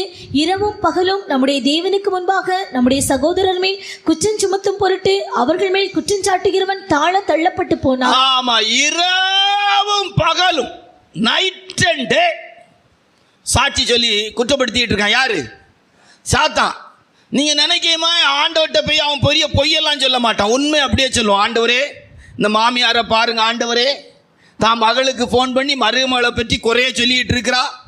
மருமக வீட்டுக்கு போயிருக்கிற நேரம் மகன்கிட்ட பேசி சண்டையை இலக்கி ஊட்டிக்கிட்டு இருக்கிறா. இவெல்லாம் ஒரு பெந்தகோஸ்த மாமியாரா, இவெல்லாம் கிறிஸ்தவளான்னு சொல்லி அங்கே போய் சொல்லுவோம். ஊழியக்காரனா இருந்தா அழகா, ஆண்டவரே பாருங்க ஆண்டவரே, இந்த சகோதரனை முதல்ல அழுது சொன்னான்னு சொல்லி அந்த சகோதரிய பிரசங்கத்தில் வச்சு என்ன குத்தி பிரசங்கம் பண்ணுறான். இவன் ஒரு நல்ல பிரசங்கியாருன்னு எப்படி ஆண்டவரே சொல்ல முடியும்? சொல்லணுமா சொல்லக்கூடாதா? யாராவது இப்போ பாருங்க, எங்கள் பாஸ்டர்ஸ் மார்கள்ட்ட சகோதரிமார் அழுது, நீங்கள் நினைக்கிற மாதிரி அவர் ஒரு நல்ல மனுஷனே கிடையாது, பார்த்து நான் அவர்கிட்ட வாழ்ந்துட்டு இருக்கிறேன். ஒன்று இந்த பாத்திரத்தில், ஆமாம்மா எனக்கு தெரியும், நான் ஜெபம் பண்ணுறேன், அவரை கர்த்தர் மாற்றி தருவார். உண்மையை எடுத்து பார்த்தா அந்த சகோதரன் பாடுபட்டு பிரயாசப்பட்டு இந்த சகோதரியை வச்சு காலம் கழிக்கிறது பெரிய விஷயம். நம்ம எழுதிடு. ஜல்லிக்கட்டுக்கும் இந்த பிள்ளையை கல்யாணம் பண்ணி கொடுக்கறதுக்கு என்ன ஒரு ஒற்றுமை இருக்கான். என்ன ஒற்றுமைன்னா, பிள்ளையை வளர்த்தவன் பெயர்வானான், ஜல்லிக்கட்டில் மாட்டை வளர்த்தவன் பெயர்வானான், அடக்க போனவன் தான் மாட்டிக்கிடுவானான். இதான் இந்த பக்கம் இருக்கிறவங்கள்ட்டே நிலவரம். நிறைய பேர் சொல்கிறாங்க, அதனால எப்படி எனக்கு தெரியலை, பாவம். இதான் வாழ்க்கை, இப்படி தான் இருக்கணும். ரெண்டாவது தரங்கிறது வாழ்க்கையில் இப்படி தான் கஷ்டப்பட்டு எடுத்து பிரயாசப்பட்டு கல்யாணம் பண்ணி பாடுபட்டே ஆகணும். அதுலேயும் லவ் மேரேஜ்னால் கண்டிப்பாக அவன் ஜீவிய காலமெல்லாம் நல்லா அனுபவிக்கணும். எனக்கு விருப்பம் அது. அல்லேலூயா. ஆமாம், கண்டிப்பாக காதல் திருமணம் பண்ணின எல்லாரும் மனப்பூர்வமாக அவங்கள ஆசீர்வதித்து சொல்லு. சாகும் வரைக்கும் மனைவியால் குத்தும் இடியும் உரலும் உலக்கையும் வாங்கிட்டு இருந்தால் தான் சூப்பராக இருக்கும். மனசாட்சி சொல்லணும், ஒவ்வொரு நாளும் சொல்லணும். லவ் பண்ணதுக்கு கிடைச்சது, லவ் பண்ணதுக்கு கிடைச்சது, காதலிச்சதுக்கு கிடைச்சது, காதலிச்சதுக்கு கிடைச்சது, காதலிச்சே கிடைத்து ஜெபாபரர் சொல்கிறது போல் கிடைச்சதுக்கு ஆண்டவரே சோத்திரம், மன்னிங்க ஆண்டவரே அவன் இருதயத்தை இடது பக்கம் தடவி ஸ்லோ போட்டு ஏற்றிக்கணும். கர்த்தருடைய பரிசுத்த நாமத்துக்கு மகிமை உண்டாட்டு. ரைட்டா? அம்மா அப்போ சாத்தான் நாலாவது சாட்சி யாரு? சாத்தான் சாட்சி. கரெக்டாக செய்வான், என்னை இலக்கி விடுவான். பிரசங்க நேரத்திலே இலக்கி விடுவான். ஆளை பார்த்து பிரசங்கம் பண்ணு, கொஞ்சம் உசுப்பேத்தி பிரசங்கம் பண்ணு, கொஞ்சம் கொடுத்து பிரசங்கம் பண்ணு அப்படின்னு இலக்கி விடுவான். பண்ணிட்டு அவங்க போய் சொல்லுவான், பார்த்தீங்களா நல்ல பிரசங்கத்தை நீங்கள் கொடுத்தீங்க. அவரு இங்கே இருந்த ஆட்களை பார்த்துக்கிட்டு அதுக்கு தக்க அந்த ஆவியானுடைய நடத்திப்பு இல்லாமல் இப்போ பேசினாரா, சொந்த கருத்து பேசினார். அவன் சொல்லுவான், நீங்கள் நம்புறீங்களா? நான் என்ன அப்படிதான் ஆராய்ந்து பார்க்க கத்திர வைக்கிறேன். அதனால யோக்கியன் என்ன நான் சொன்னே புரியுது. அவங்களுக்கு லைன் விட்டு பேச வைப்போம். எப்படி பேசுவான்? அப்படியே டிஸ்ட் பண்ணிடுவான். இப்போ உங்களுக்கு இப்போ சந்தேகமாக இருக்குது, இப்படியெல்லாம் நடக்குமா பிரதர்? மத்தேயு சுவிசேஷத்தில் அப்போதான் சொல்கிறாரு, தேவனே உனக்கு வெளிப்படுத்தினாரு அப்படின்னு சொல்கிறார். யாரை? பேதுரு அப்போஸ்தலனை பார்த்து சொல்லிட்டு சொல்றாரு, நீ பேதுருவாய் இருக்கிறாய், உன்மேல் என் சபையை கட்டுவேன்னு சொல்றார். 5 வசனத்துக்கு கீழே பார்த்தீங்கன்னா அதுக்குள்ள சாத்தான் வந்து மறுபடியும் ட்விஸ்ட் பண்ணி விட்டான். டக்குனு ஆண்டவர்கிட்ட வந்து சொல்றான், நீங்க பாடலாம் படக்கூடாது, இப்படிலாம் பேசக்கூடாது. உடனே இம்மீடியட் ஆண்டவர் சொல்ல, பின்னால போ சாத்தானே. நீ சொன்னாரா சொல்லலையா? சொன்னாரா சொல்லலையா? அப்போ பிரசங்க நேரத்திலே ஆவியான ஒரு வெளிப்பாடு கொடுக்கும் போதே சாத்தான் உள்ள வர முடியுமா முடியாதா? ஒரு அப்போஸ்தலனாகிய பேதுருவுக்குள்ளே வந்திருப்பான், ஆனா நான் எனக்குள்ள வர முடியுமா முடியாதா? மாற்ற முடியுமா முடியாதா? முடியும். அதனால் அவன் எப்போவுமே ரொம்ப கவனமாக கேமரா எடுப்பான். கல்யாண வீட்டில் எடுக்கிற மாதிரி தான். கல்யாண வீட்டில் இந்த கேமராக்காரன் பார்த்துருக்கீங்களா? ரொம்ப கவனமாக எடுப்பான். நான் என்னால் தான் அந்த கல்யாண வீடுகளுக்கு போனோன்னு அந்த பிள்ளைகள் கொடுத்துருக்க ட்ரெஸ்ஸை பார்த்து சொல்லுவேன், மக்கா குனிஞ்சிடாத, குத்த வச்சிடாத, கவனமாக கையெழுத்து போடு. அவன் ஏற்கனவே இப்படியே தூக்கிட்டு நிற்கான். அவன் ரொம்ப கவனமாக இருப்பான். இந்த அவுட்டோர் ஷூட்டிங் எல்லாம் கூப்பிட்டு போய் அவன் படுத்தாத பாடு, அதாவது அவன் செய்யக்கூடிய வேலைகளுக்கு இந்த கேமரா ஒன்றும் தப்பு கிடையாது. நம்ம பிள்ளைகள் அதைத்தான் விரும்புது. புருஷன் கூட உள்ளதை விட அவனுக்கு முன்னால் எப்படி இப்படி அது பாவம். அதுகளுக்கு நல்லவன். அதுக்காகவே பழகிட்டு அதுக்காகவே வாழ்ந்துட்டு அதுகளை என்ன சொல்ல முடியும்? இப்போ பண்டைய காலத்தை நீ கூப்பிட்டு போக முடியுமா? போகாது. அதுக்காகவே தானே இருக்குது. அல்லேலூயா. பின்னுக்கு எவன் நின்னாலும் செல்ஃபி எடுக்குது. இப்படி நம்ம பின்னுக்கு ஒருத்தர் நின்னான்னா அது நம்ம கூட நிற்கமா எல்லாம் காய்ச்சலாம். அதாவது அவன் நின்றுட்டு போகிறான், நமக்கு என்ன இருக்குது, நம்ம செல்ஃபி எடுக்கிறோம் அப்படின்னு சொல்லி அதை எடுக்காது. பாவம், அதுகளுக்கு குறை சொல்ல முடியாது. தரமே போச்சே, அதுகளுக்கு தரம் போச்சு. இது இப்போ வலது பக்கம் இருக்கிறதுல எங்கே போட்டு நம்ம சரிப்படுத்த முடியும்? வாய்ப்பே இல்லை. இது திருந்திடும், அது திருந்துமான்னு எனக்கு தெரியலை. திருந்திட்டா ஓகே. ஒரு சிலர் ஒரு வேளை திருந்தலாம், மற்றபடி ரொம்ப பெரிய அளவுக்கு எனக்கு என்ன செய்ய தெரில. திருந்திட்டிங்கன்னா ஓகே, நல்ல விஷயம். அல்லேலூயா. இப்போ இவனை கூட இன்றைக்கி மத்தியானம் முடிய பிடிச்சி வெட்டன்னா வெட்டிடலாம். ஆனால் மற்றபடி இந்த பக்கம் உள்ளவங்கள திருத்த முடியுமான்னா எனக்கு என்ன செய்ய முடியாது. நான் ஒரு 500 ரூபா தாரேன், நீ முடி வெட்டுனாவன், சரி 5 ரூபா சக்கரை நெய் கிடைக்கிது, ஒரு செல்லுக்கு ஈஸி பண்ணிடலான்னு சொல்லிட்டு ஒரு வேளை முடி வெட்டி தூர போட்டுரும். பொம்பளை பிள்ளைகளை ஈஸியாக என்ன செய்ய முடியாது? அம்மா 500 ரூபாய் வேண்டாம், 5000 ரூபா வேண்டாம், போய் நான் கூட்ட எக்ஸையும் விட மாட்டேன், நகமும் வெட்ட மாட்டேன்னு சொல்லிட்டு கொஞ்சம் கூட நீளமாக நகை வெட்டிட்டு காட்டிட்டு தெரியும். என் நகத்தை பார். 4வது சாட்சி சாத்தான் சாட்சி. யார் சாட்சி? சாத்தான் சாட்சி. சரியா? அப்போ அவன் ரொம்ப அழகாக கேமரா எடுப்பான். பாவம் செய்ய வச்சுட்டு கேமரா பக்கத்து வீட்டில் காரங்கள்ட்ட போய் பேச வைப்பான். பேசுவான், ஏக்கா என்று இப்படிக்கா இருக்கிறீங்க, நல்லா இருக்கிறீங்களா, அப்படி இப்படின்னு பேசுவோம். சண்டையை 7:30 இழுத்துட்டு வந்துடும். அவன் அவ்வளோத்தையும் கொண்டு போய் காட்டிடுவான். ஆண்டவரே பாருங்கய்யா, சும்மா அந்த வீட்டுக்காரங்கள்ட்ட பேசி கடைசியில் சண்டையை எழுத்துட்டு புருஷங்காட்ட வந்து உட்காந்து அந்த வீட்டுக்கார அக்காட்ட நெய் பேசி அவங்க இப்படியெல்லாம் பேசுனாங்கன்னு சொல்லி அவ்வளோ சொல்லுவாங்க. ஆனால் சண்டையை இழுத்தது யாரு? இவங்க வீட்டில் உட்காந்து பைபிள் வாசித்து ஜோம் பண்ணியிருந்தா சண்டை வந்திருக்காது. மாமியாற்ற கவனமாக இருந்தால் சண்டை வந்திருக்கா? மாமியாற்ற அன்பாக பேச போகிறது போல பழைய கதையெல்லாம் பேசி சண்டையை எழுத்துட்டு மாமியாற்ற 7:30 எழுத்துட்டு வந்துடும். சரியா? இப்போ இதெல்லாம் 4வது விஷயம் என்னன்னா சாத்தான் சாட்சி. இதுக்கு மேலே ரொம்ப பெருசாக விளக்கச்சு. 5வது சாட்சி யார் அப்படின்னா வேதம் நமக்கு சொல்லிக் கொடுக்குது. சங்கீதங்களின் புஸ்தகத்தில் வாசிக்கும் போது 139, 7, 8, 11, 12 வாசா. சங்கீதம் 139, 7, 8, 11, 12 வாசியா. உம்முடைய ஆவிக்கு மறைவாக எங்கே போவேன்? உம்முடைய சமூகத்தை விட்டு எங்கே ஓடுவேன்? நான் வானத்திற்கு ஏறினாலும் நீர் அங்கே இருக்கிறீர், நான் பாதாளத்தில் படுக்கை போட்டாலும் நீர் அங்கேயும் இருக்கிறீர். இருள் என்னை மூடிக்கொள்ளும் என்றாலும் இரவும் என்னை சுற்றி வெளிச்சமாய் இருக்கும். உமக்கு மறைவாக இருளும் அந்தகாரப்படுத்தாது, இரவும் பகலை போல வெளிச்சமாய் இருக்கும். கர்த்தருடைய பரிசுத்த நாமத்தை மகிமைப்படாது. இந்த கேமரா நேத்து மாட்டிரு, நல்லா கேட்டுடு. நாங்கள் எல்லாம் மாட்டிட்டு நம்ம ரூமுக்கு போயிட்டோம். சிஸ்டர்ஸ் அவங்க போக்கில் போயிட்டாங்க. லைட்டெல்லாம் ஆஃப் பண்ணிட்டாங்க. திடீர்னு பார்த்தா இப்போ இதில் ஒரு சின்ன வெளிச்சம் தானே தெரியுது. சுற்றி அழகாக ஒரு வட்ட டியூப் லைட்டு மாதிரி, LED லைட்டு மாதிரி எரியுது. எரியிறது மாத்திரமல்ல, இப்போ எங்கள் கண்ணுக்கு நம்ம லைட்டெல்லாம் என்ன செய்தாச்சு? ஆஃப் பண்ணியாச்சு. ஆனால் அந்த கேமராவுக்கு மட்டும் ஒரு அழகான லைட் இருக்குது. சூப்பராக. அங்கே ஒரு எலி ஓடினாலும் ஒரு பூச்சி போட்டு வந்தாலும் அது கரெக்டாக கேமரா கிளிக் ஆகுது. நான் இருளிலே உட்கார்ந்தாலும் அவருடைய கண்கள் வெளிச்சமா என்ன பதிவு பண்ணுமா? யாருடைய கண்கள்? நான் பாதாளத்தில் படுக்கை போட்டாலும் வானத்துக்கு ஏறினாலும் அங்கேயும் உடைய கை என்ன செய்யும்? என்னை பிடிக்கும். உடைய கை என்ன செய்யும்? பிடிக்கும். 5வது சாட்சி யாரு? பரலோகத்தின் தேவன் சாட்சி. அல்லேலூயா. நீர் என்னை காண்கிற தேவன். நீர் என்னை வனாந்தரத்தில் ஆகாரும் அவளுடைய மகனும் அழுகிறாங்க. ஆண்டவர் பிள்ளையின் சத்தத்தை கேட்டார். பிள்ளையின் சத்தத்தை கேட்டார். இப்படியெல்லாம் உண்மையிலே உணர்ந்தா நம்ம பாவம் செய்வோமா? சண்டை போடுவோமா? கெட்ட வார்த்தை போடுவீங்களா? நீங்கள் யாரும் கெட்ட வார்த்தை போடுறதா எனக்கு தெரியலை, நான் பொதுவாக சொல்கிறேன். கெட்ட வார்த்தை போடுவீங்களா? ஊழியக்காரங்களை ஏமாற்றி சொத்து சேர்ப்பாங்களா? ஊழியக்காரங்களாம் எவ்வளோ கவனமாக இருப்பாங்க, எவ்வளோ கவனமாக பேச விரும்புவாங்க, எவ்வளோ கவனமாக சபையை நடத்த விரும்புவாங்க. இன்னைக்கு எத்தனை ஊழியக்காரங்களுக்கு இது இல்லை, அவங்களுக்கு நல்லா தெரியும். கர்த்தர் தங்க கூட இல்லை, ஆனால் கர்த்தர் பார்க்கிறார். அல்லேலூயா. நான் எங்கே இருந்தாலும் ஆண்டவர் பார்க்கிறார். அல்லேலூயா. எங்கே போனாலும் கர்த்தர் பார்க்கிறார். அல்லேலூயா. 5வது சாட்சி பரலோகத்தின் தேவன் சாட்சி. அல்லேலூயா. படைத்த தேவன் சாட்சி. அல்லேலூயா. ஆமாம், பயங்கரம் தேவன், பயங்கரமான தேவன், பயங்கரமான தேவன் சாட்சியா இருக்கிறார். கர்த்தருடைய பரிசுத்த நாமத்து மகிமையுண்டாகட்டும். 6 வேதத்தில் வாசிக்கும் போது யூதாவுடைய புஸ்தகம் 9, சகரியாவுடைய புஸ்தகம் 3, 6. உலகத்தில் உள்ளவனுக்கு 5 சாட்சி, ஆவிக்குரிய தெய்வ பிள்ளைகளுக்கு 7 சாட்சி. யூதாவுடைய புஸ்தகம் 9, சகரியாவுடைய புஸ்தகம் 3, 6. வாசியா.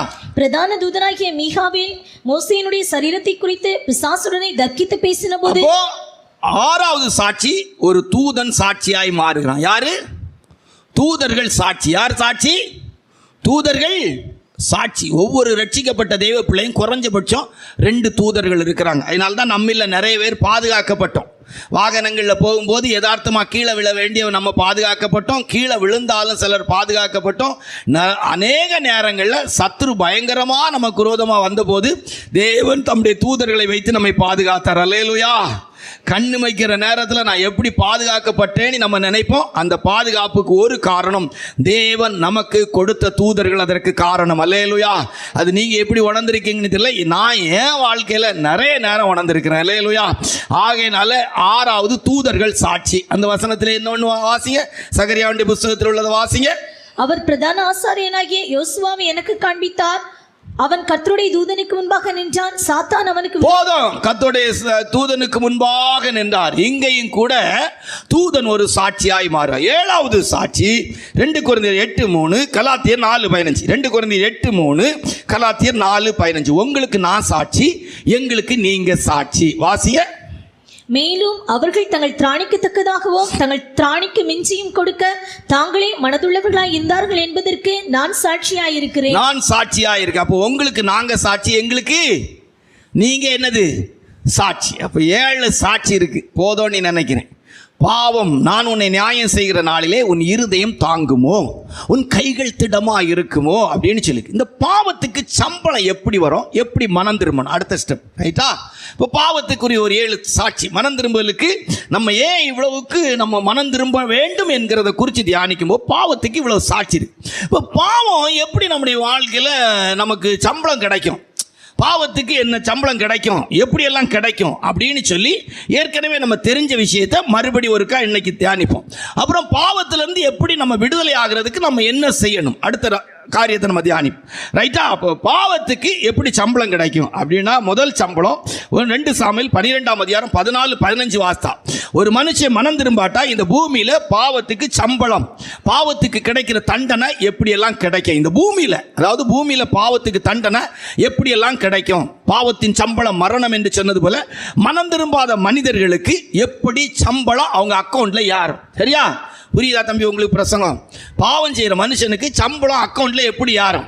எப்படி இப்போ கவர்மெண்ட்ல ஒரு 1000 ரூபா அக்கௌண்ட் நம்பர் கொடுத்ததுனால அவங்க கேட்காமலே 15ஆம் தேதி 1000 ரூபா என்ன செய்யுது, மகளிர் ஊக்கத்தொகையா ஏறிது. மகளிர் ஊக்கத்தொகை என்ன செய்யுது, 1000 ரூபா ஏறிது. இதே போல பாவம் செய்யும் போது நம்ம அக்கௌண்ட்ல பணம் ஏறிக்கிட்டே இருக்கும். பணம் என்ன செய்யும், ஏறிக்கிட்டே இருக்கும். எப்படி பணம் அக்கௌண்ட்ல வரும், எத்தனை அக்கௌண்ட் இருக்கு அப்படின்னு பார்த்துருவோம். 7 அக்கௌண்ட் இருக்கு. அக்கௌண்ட் எத்தனை இருக்கு? 7 அக்கௌண்ட் இருக்கு. ஏதாவது ஒரு அக்கௌண்ட்ல பணத்தை தள்ளி விட்டுருவாங்க. ஏதாவது ஒரு அக்கௌண்ட்ல என்ன செய்வாங்க, பணத்தை தள்ளிடுவாங்க. இப்போ பாருங்க, பேங்க்ல போயெல்லாம் இப்போ பணம் அனுப்பாண்டாம், ஜிபேன்னு சொல்றாங்க. அப்படிதானா? ஜிபே, அப்புறம் ஃபோன்பே, அப்புறம் இந்த ஸ்கேனிங், நிறைய விஷயத்தினால பணத்தை மற்றவங்களுக்கு என்ன செய்யலாம், அனுப்பிடலாம். புரியுதா உங்களுக்கு? இது மாதிரி உங்க அக்கௌண்ட்ல எப்படியாவது பணம் வந்துடும். எந்த அக்கௌண்ட்ல தான் பணம் வரும். ரைட்டா? என் பிரசங்க நல்லா புரியுதா? எல்லாம் ஒரு ஆளு கூட உறங்குறதுக்கு விரும்பல, எல்லாம் முழிப்பா இருக்கிறாங்க. எனக்கே ஆச்சரியமா இருக்கு. உறங்குங்கன்னா கூட உறங்க மாட்டாங்க போல தெரியுது. கர்த்தருடைய பரிசுத்த நாமத்துக்கு மகிமையுண்டாகட்டும். அப்போ இப்போ நம்ம கருத்துக்கு வரும்.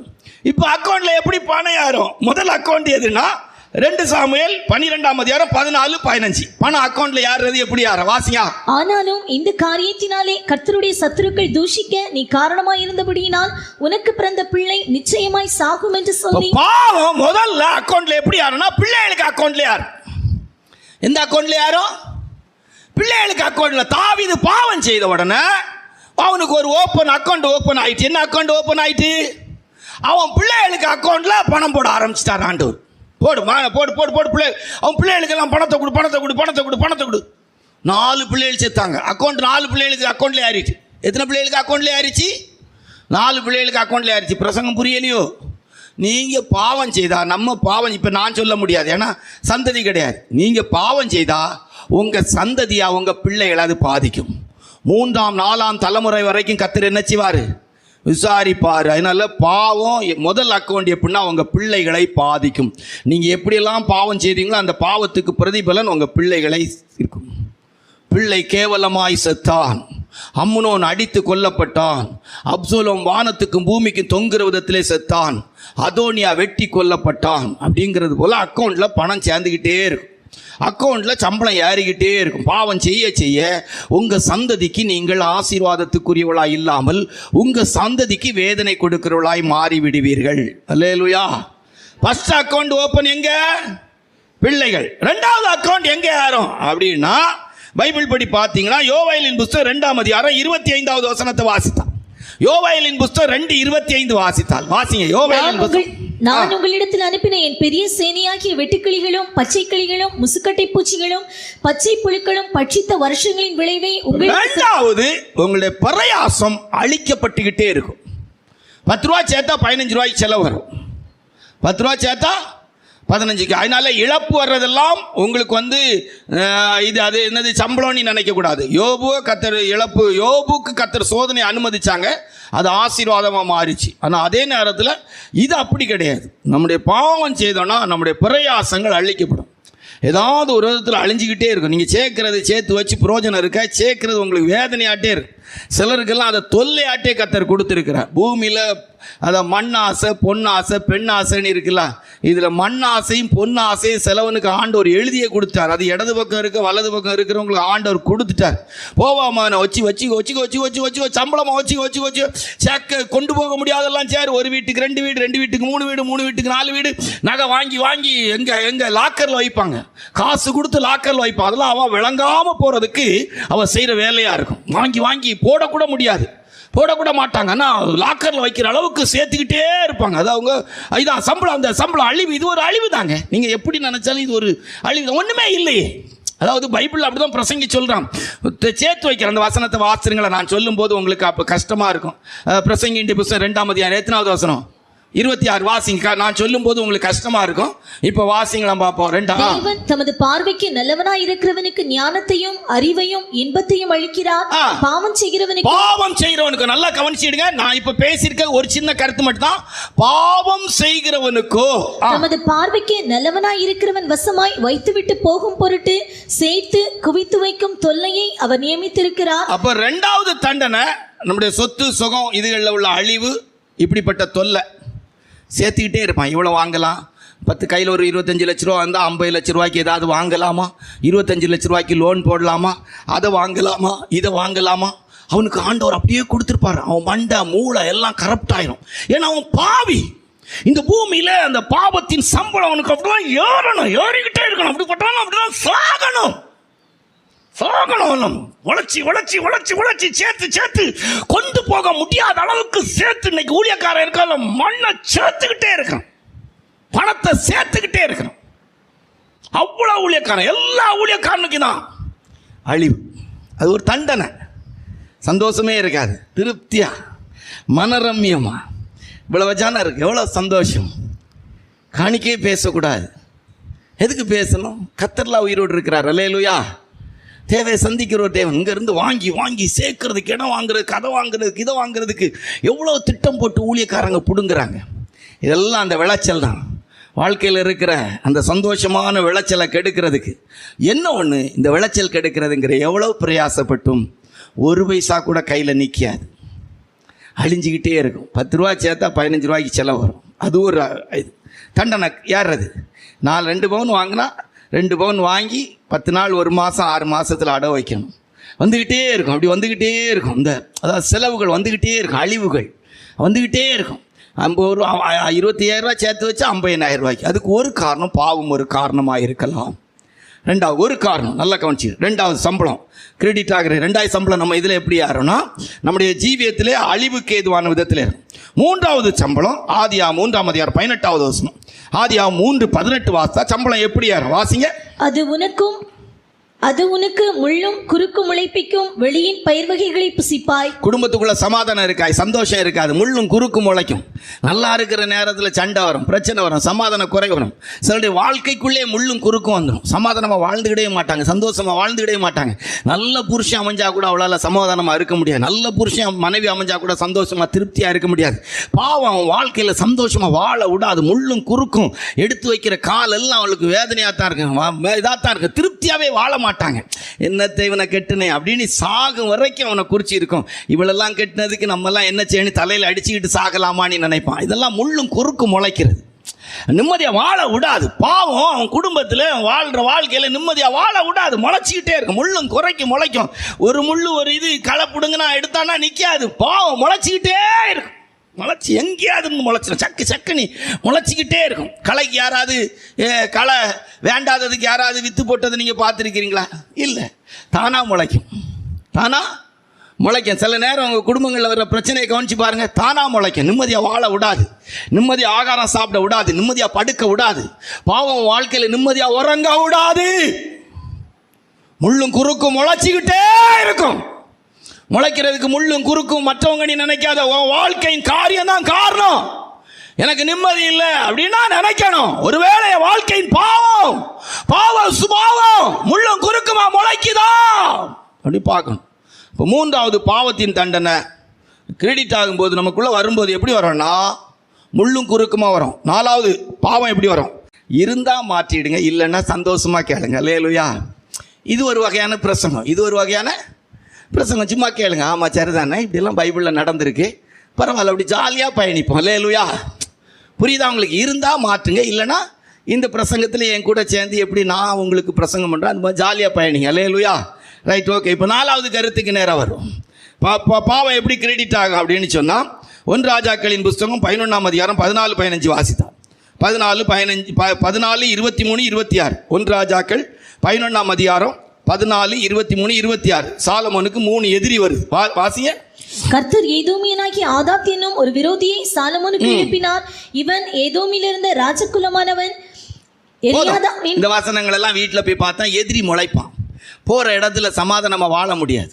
நமக்கு விரோதமாக எழுத்தின்படியே எதிரிகள் வந்துக்கிட்டே இருப்பாங்க. எங்கே போனாலும் நிம்மதியாக வாழ முடியலை அப்படின்னு சொல்லுவான். நீ வேலை செய்கிற இடத்துல நிம்மதியாக வாழ இருக்க முடியாது, போகிற இடத்துல எங்கே போனாலும் எதிரி வருவான். சாலமோன்னாலே சமாதானத்துக்குரியவன். ஆனால் அவன் வாழ்க்கையில் பாருங்கள், ஆண்டவர் அவனுக்கு தவணையை கொடுத்து அவனை திருத்த நினைச்சா. 2 விஷயம் அவனுக்கு தரிசனமாகி, எப்பா நீ திருந்திரின்னு சொன்னா கேட்கல. படிக்கிற ஸ்கூல்லே எழும்பிடும், சாத்தான் பியாயெல்லாம் எழும்பிடும். அங்கே ஆட்டோமேட்டிக்காக வந்துடும். படிக்கிற ஸ்கூலு, காலேஜ், வேலை செய்கிற இடம், எல்லா இடத்துலையும் பியாய் ஆட்களை எழுப்பிக்கிட்டே இருவான். ஒருவனுடைய வழிகள் கர்த்தருக்கு பிரியமாக இருந்தால் அவனுடைய சத்துருக்களும் அவனோடு சமாதானம் பண்ணுவார்கள். கர்த்தர் நம்முடைய பட்சத்தில் இருந்தால் நமக்கு விரோதியாக இருப்பவன் யார்? காட்டு மிருகங்களோட ஆண்டவர் சஞ்சரித்திருக்கிறார். அல்லேலூயா. நமக்கு சாத்தானை தவிர இந்த பூமியில் யாருமே எதிரியே கிடையாது. அல்லேலூயா. அவன் வாழ முடியுங்க, நீ வாழ முடியும். ஆண்டோடைய கிருபையை நம்பி அப்படி வாழ்ந்து பாருங்க, தேவனுக்குரிய விஷயத்தில் வாழ்ந்து பாருங்க. எங்கு போனாலும் உங்களுக்கு சமாதானத்துக்குரிய இடம் தான் இருக்கும். சத்ருவமே இருக்கா? எழும்புனா அது மாறிடும். பணிந்து குனிந்து மண்ணை நக்குவார்கள். அல்லேலூயா. ரொம்ப நாள் நிற்க மாட்டான். உனக்கு விரோதமாய் ஒருவன் எதிர்த்து நிற்பதில்லை. நீ உயிரோடு இருக்கிற நாளெல்லாம் நான் அவன் கூட இருப்பேன். எழும்பலாம், ஆனால் நிற்காது. மனுஷிக வல்லமையில எந்த சத்துருக்களும் நிற்காது. சமாதானத்தின் தேவன் தாமே சாத்தானை காலின் கீழாய் அழிச்சிடுவார். அல்லேலூயா. இல்லைன்னா எழும்பிக்கிட்டே இருக்கும், எழும்பிக்கிட்டே இருக்கும். 4 அக்கௌண்ட். 5 பாவம் செய்யும்போது அக்கௌண்ட் எப்படி ஆகும் அப்படின்னா, பைபிள் படி ரோமர் 1ஆம் அதிகாரம் 21, ரோமர் 1:21 இதெல்லாம் சும்மா நம்ம புரிந்து கொள்ற கேட்ட விதத்தில் எடுத்திருக்க வசனம்.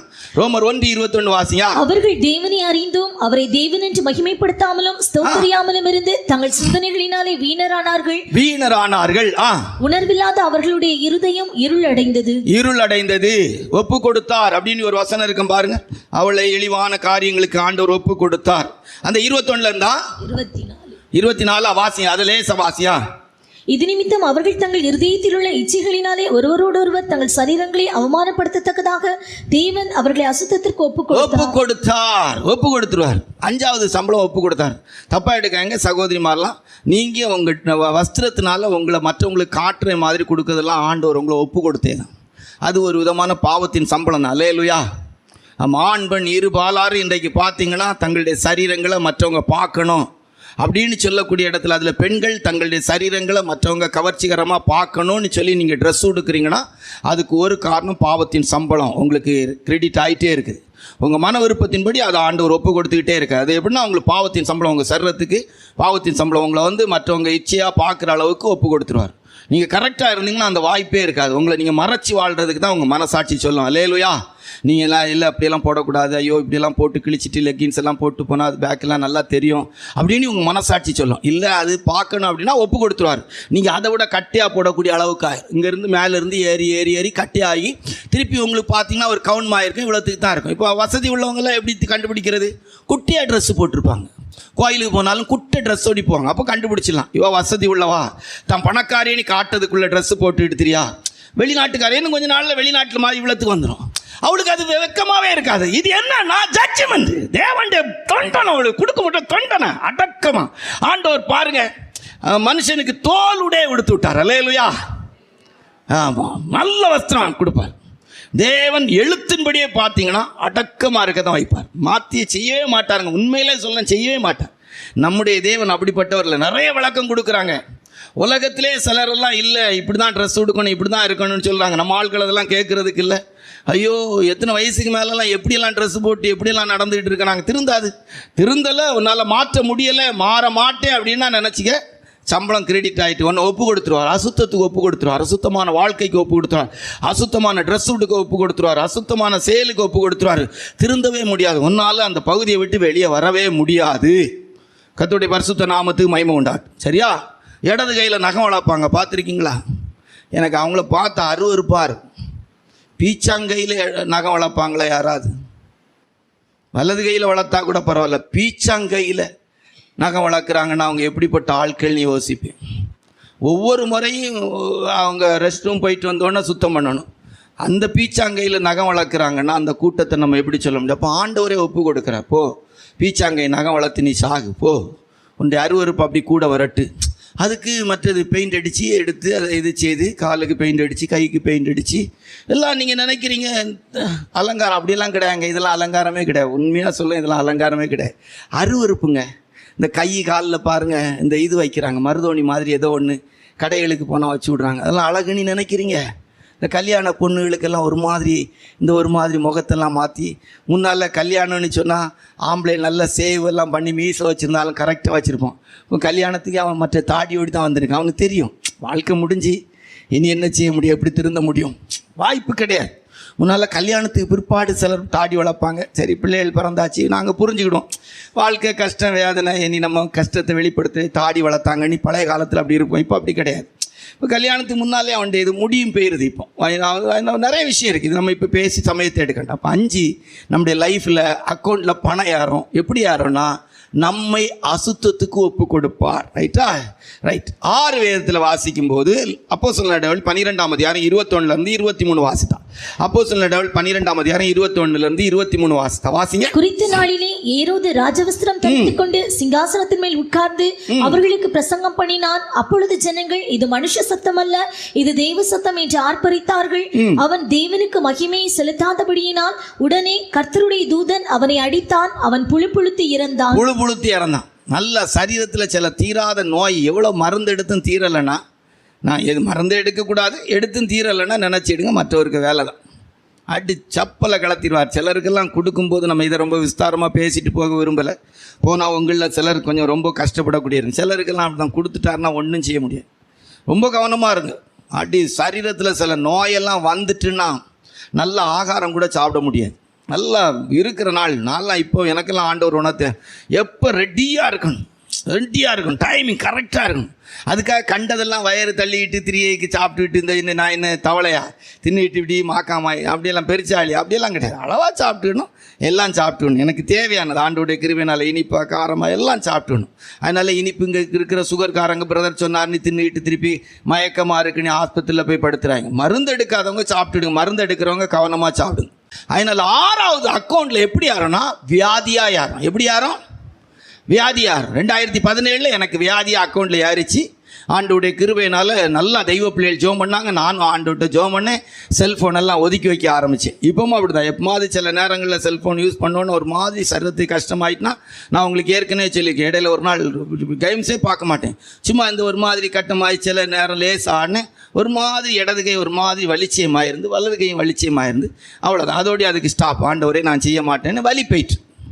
நான் உங்களுக்கு சொல்லி புரிஞ்சிருக்கோம். பாவம் சரீரத்தில் அக்கௌண்ட்டாக என்ன செய்யும்? யாரும் வியாதியா? ரைட்டா? 7 பாவத்துக்கு தண்டனை எப்படி அக்கௌண்ட்டில் யாரும் அப்படின்னா வெளிப்படுத்தின விசேஷம் 20:15, வெளிப்படுத்தின விசேஷம் 20:15 வாசிங்க, சீக்கிரம் வாசிங்க. ஜீவ புஸ்தகத்திலே எழுதப்பட்டவன் ஆக காணப்படாதவன் எவனோ அவன் அக்னி கடலிலே தள்ளப்பட்டான். ஆமா. அப்போ 7வது நித்திய நரகம். சரியா? இன்னைக்கு முடிப்போம், நாளைக்கு மறுபடியும் அடுத்த வாரம் ஆரம்பிப்போம்.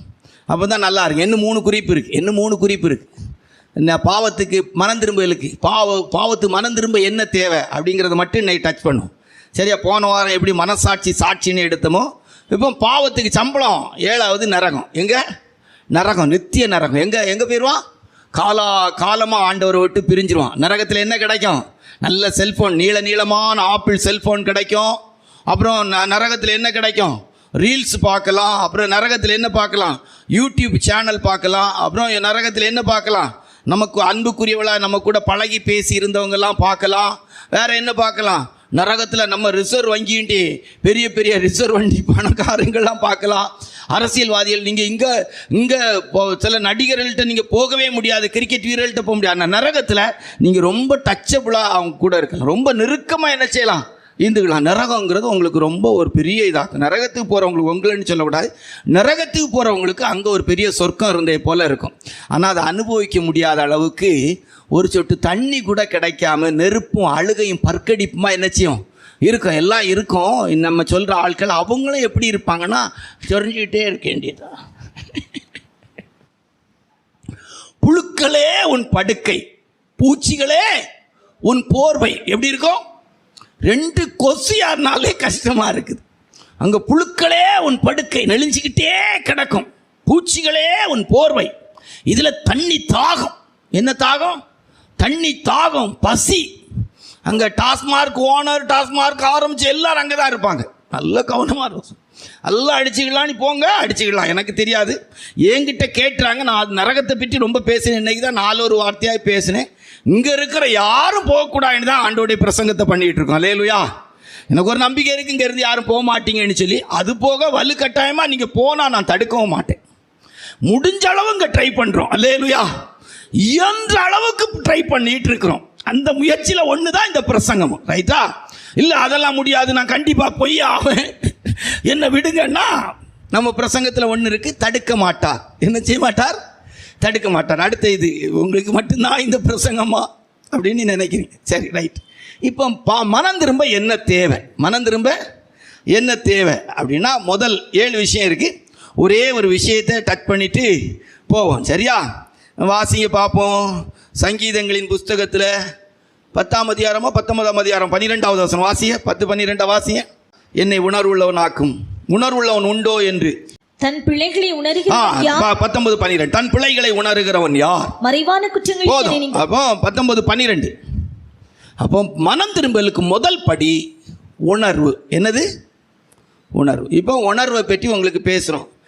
யார் கையில்? தம்பி உங்கள் கையில் ஏதாவது செல்ஃபோன் பெருசு இருக்காப்பா? தாப்பா அந்த செல்ஃபோன். இப்போ பார்த்துக்கிட்டிங்கன்னா நல்லா கவனிச்சிடுங்க. பாவ உணர்வு. இப்போ உங்கள்கிட்ட இப்போ நான் உண்மையாக சொல்கிறேன், இந்த புதுக்குடியிருப்பில் ஆரோக்கியநாதர் கோயிலே அங்கத்தினராக இருந்திருக்கிறோம் நாங்கள், என் குடும்பம். எனக்கு மரிய மிக்கேல்னு பேர். அப்போ மிக்கேல் சம்மனசானவர் ராஜாவூருக்கு போய் எல்லாம் ஜெபம் பண்ணி எடுத்து பிறந்ததுனால மரிய மிக்கேல் இது செய்தாங்க. எங்களுக்கு அங்கே ஆரோக்கியநாதர் ஒருத்தர் இருக்கிறாரு. அவர் ஒரு 365 நாளும் எங்கே தான் இருப்பார்னா கூண்டுக்குள்ளே தான் இருப்பார். அவரை ஒரு நாள் நல்ல வண்டியில் வச்சு தூக்கி வைப்பாங்க. அவர் கீழே விழுந்துட்டா அவரும் உடஞ்சிருவார். எங்கள் ஊருக்கும் சாபம்னு எங்களை வச்சுருந்தாங்க. அதாவது அந்த இது கொடிகம்பத்தில் மாலை ஏற்றும் போது கூட பூ விழுந்துட்டுனா சாபம்னு சொல்லி ரொம்ப ஜபத்தோடு இப்போ மாலை ஏறுறது இல்லை, பூ விழுந்துடக்கூடாதுன்னு சொல்லி ரொம்ப கவனமாக நாங்கள் இருந்தோம். அப்போ தான் எங்களுக்கு சொன்னாங்க, நடக்கிற மனுஷனுக்கு நடக்கிற தெய்வம் தேவை, பேசுகிற ஒரு மனுஷனுக்கு பேசுகிற ஒரு தெய்வம் தேவைன்னு என்ன செய்தாங்க சொன்னாங்க. எங்கள் குடும்பத்திலலாம் ஒரு சிலர்லாம் அங்கே ஓட்டம், சில கோயில்களுக்கெல்லாம் பயங்கர ஓட்டம். திருப்பி வாங்கின பிற்பாடு இப்போ ஓட்டம் கிடையாது, ஒழுங்காக உட்கார்ந்த இடத்துலேருந்து முழங்கால் படிட்டு ஜெபம் பண்ணுறேன். ரைட், நம்ம கருத்துக்கு வரோம். இப்போ எதுக்கு பாவ உணர்வுங்கிறக்கு? இப்போ எனக்கிட்ட வந்து நீங்கள் ஆர்சியில் இருந்தவங்க தானே, உங்களுக்கு நான் ஒரு ஆரோக்கியநாதர் இது உள்ள சுரூபம் உள்ளதை உங்களுக்கு தாரேன். நீங்கள் சின்ன வயசில் ஆரோக்கியநாதர் பக்தன் தானே, அந்தோணியாடைய பக்தன் தானே, சவரியாடைய பக்தன் தானே, சகாய் மாதாவுடைய பக்தன் தானேன்னு சொல்லி என் கையில் ஒரு சின்ன சிலையை, ஒரு சின்ன உருவத்தை தந்தாங்கன்னா நான் வாங்குவேனா? வாங்குவேனான்னு கேட்குறேன். வாங்குவேனா? உங்ககிட்ட கொண்டு வந்து இப்படி ஒரு உருவத்தில் ஏதாவது தந்தால் வாங்குவீங்களா? வாங்க மாட்டீங்க. அல்லேலூயா. வாங்குவீங்க? வாங்க மாட்டீங்க. இந்த செல்ஃபோன் யூஸ் பண்ணும்போது நல்ல மனசாட்சியோடு தெய்வ கிருபையினால் உள்ளே இருக்கிறவங்க சொல்லுங்கள், எத்தனை முறை நீங்கள் பார்க்குற ரீல்ஸிலேருந்து யூடியூப்லேருந்து மற்றபடி பார்க்குற எல்லா விஷயத்துலையும் அந்நிய தெய்வங்களுடைய படம் இந்த செல்ஃபோனில் வருதா வரலையா? டிவி யூஸ் பண்ணும்போது வருதா வரலையா? வருதா வரலையா? உங்கள் கைக்குள்ளே சாத்தான் வாரானா வரலையா? உங்கள் வீட்டுக்குள்ளே சாத்தான் வாரானா வரலையா? வாரானா வரலையா? வாரான் தானே. உணர்வு இருக்குது, உணர்வு இருக்குது. நமக்கு பாவத்தை குறித்து உணர்வு இருக்குது. நம்ம ரட்சிக்கப்பட்டிருக்கோன்னு சொல்லலாம். எனக்கு தெரியலை. பாவத்தை குறித்த ஒரு உணர்வு, பாவத்தை குறித்த ஒரு உணர்வு பரிசுத்தவான்களுடைய இரத்தத்தில் இருந்து எல்லாருடைய இரத்தமும் இன்றைக்கு இன்டர்நெட்டில் கிடக்குது. அப்போஸ்தலருடைய இரத்தம், தீர்க்கதரிசிகளுடைய இரத்தம், பரிசுத்தவான்களுடைய இரத்தம்னு எழுதப்பட்டிருக்கிறது. எல்லாருடைய இரத்தமும் இதில் இருக்கிறோம். ஒரு சாதாரண சின்ன உணர்வுக்கு சொல்கிறோம், போய் சொல்கிறோம், ஒரு பொருளை ஏமாற்றி வாங்கிக்கு நிற்கிறோம். நான் அப்படியெல்லாம் பேசியிருக்கிறேன், இல்லைன்னெலாம் சொல்ல முடியாது. இது 70 ரூபா இல்லையே, 50 ரூபா தானே. இப்போ சொன்னால் மனசாட்சி சொல்லும், இல்லை நம்ம 70 ரூபாயும் கிடையாது, 50 ரூபா அவன் சொன்னதுக்காக சொன்னோம். போய் பாவ உணர்வு, பாவத்தை குறித்த உணர்வு, சின்ன சின்ன விஷயம் உணர்வு. அந்த வசனத்தை மறுபடியும் ஒருக்கா வாசிங்க. தன் பிழைகளை உணர்கிறவன், தன் பிழைகளை முதல்ல உணர்வு. சரியா? கண்ணை மூடுவோமா? நீங்கள் யாரும் நரகத்துக்கு போகணுங்கிறதுக்கு பிரசங்கம் கிடையாது. மனம் திரும்புங்கள், பரலோக ராஜ்யம் சமீபத்திருக்கிறது. என்னை உணர்வுள்ளவனாக்கும், என்னை உணர்வுள்ளவனாக்கும். ஆண்டவரே, எனக்கு ஒரு பாவ உணர்வு வரட்டும் ஆண்டவரே. தன் பிள்ளைகளை உணர்கிறவன் யார்? இளையகுமாரனுக்கு ஒரு உணர்வு வந்துச்சு. தகப்பன் வீட்டை குறித்த ஒரு உணர்வு உண்டாயிற்று. அந்த ஆயக்காரனுக்கு ஒரு உணர்வு உண்டாச்சு. தாவீதுக்கு ஒரு உணர்வு வந்தபோது 51ஆம் சங்கீதத்தை பாடினார். இன்றைக்கு எத்தனை பேருக்கு தன்னுடைய பிள்ளைகளை குறித்த உணர்வு இருக்குது? மனம் திரும்புதலுக்கு முதல் படி பாவ உணர்வு. இச்சையோடு பார்த்தோன்னே ஒரு உணர்வு, ஐயோ நான் பார்த்துட்டேனே, சரி நான் இப்படி பேசிட்டேனே, இப்படி நடந்துட்டேனே. உணர்வு நம்முடைய லைஃப்பில் அந்த பாவ உணர்வு இருக்குதான்னு பாருங்கள், ஆராய்ந்து பாருங்கள். ஆவிக்குரிய தெய்வ பிள்ளைகள் எல்லாரும் நம்முடைய ஜீவியத்தில் அந்த பாவ உணர்வை குறித்து உணர்வோம். கர்த்தாவே, எனக்கு ஒரு உணர்வு தாங்கியா, நான் செய்தது தப்பு, நான் பேசினது தப்பு, நான் நடந்தது தப்பு, நான் வாழ்ந்துக்கிட்டு இருக்கிற வாழ்க்கை தப்பு. ஒரு உணர்வு நமக்குள்ளே, ஒரு உணர்வு. உணர்வுள்ளவன் உண்டோ என்று பார்க்க தன் பிள்ளைகளை உணர்கிறவன் யார்? மனம் திரும்புதலுக்கு முதல் படி. எத்தனை பேர் விரும்புகிறீங்க? எனக்கு ஒரு மனம் திரும்புதல் தேவை பிரதர், எனக்கு நல்ல உணர்வு இருக்குது பிரதர், எனக்கு நல்லா தெரியும், எனக்கு நல்லா தெரியும், நான் உறங்குறவன் கிடையாது, உறங்குறது மாதிரி நடிச்சுக்கிட்டு இருக்கிறேன், எனக்கு நல்லா தெரியும் யார் வாரா யார் போகிறாங்கிறது எனக்கு தெரியும், அந்த அளவுக்கு எனக்கு ஒன்று உணர்வு இருக்குது, நல்லா மாற்றி பேச விரும்பவே இல்லை, எனக்கு தெரியும், பிரசங்கிக்கிறேன், எனக்கு தெரியும் என்னுடைய ஜீவியத்தில் எது சரி எது தப்பு, நான் வாழ்கிற வாழ்க்கை எப்படி இருக்குது, நான் நடந்துக்கிட்டு இருக்கிற வாழ்க்கை எப்படி இருக்குது அப்படின்னு ஒரு பாவ உணர்வு.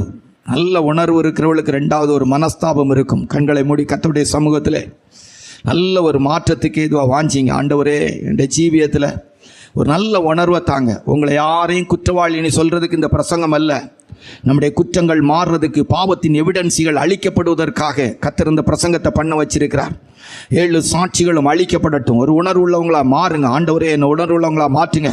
இந்த பாவத்தின் எவிடன்ஸுகள் எல்லாம் அழிக்கப்படட்டும் ஆண்டவரே. இந்த எவிடன்ஸுகள் தான் இன்றைக்கு நம்மளை பயமுறுத்தி கொண்டிருக்கிறது. இந்த பாவத்தின் எவிடன்ஸுகள் தான் நாம் இன்றைக்கு ஆண்டவரை கிட்டி சேர்க்க முடியாதபடிக்கு நம்மளை தடுத்து கொண்டிருக்கிறது. இந்த பாவத்தின் எவிடன்ஸுகள் தான் நமக்கு மரண பயத்துக்கு ஏதுவாய், பரலோகத்துக்கு போகுமாங்கிற சந்தேகத்துக்கு ஏதுவாய் செயல்பட்டு கொண்டிருக்கிறது. ஒரு உணர்வு வரும்போது, பாவத்தை குறித்த ஒரு உணர்வு வரும்போது, எச்சரிப்பு உண்டாகும் போது, ஜாக்கிரதை வரும்போது, பாவத்தை குறித்து கவனமாய் வாழ்கிற அனுபவத்துக்கு ஏதுவான அந்த உணர்வு வரும்போது, அந்த உணர்வான அனுபவம் நம்முடைய வாழ்க்கையில மனம் திரும்ப வைக்கிறது.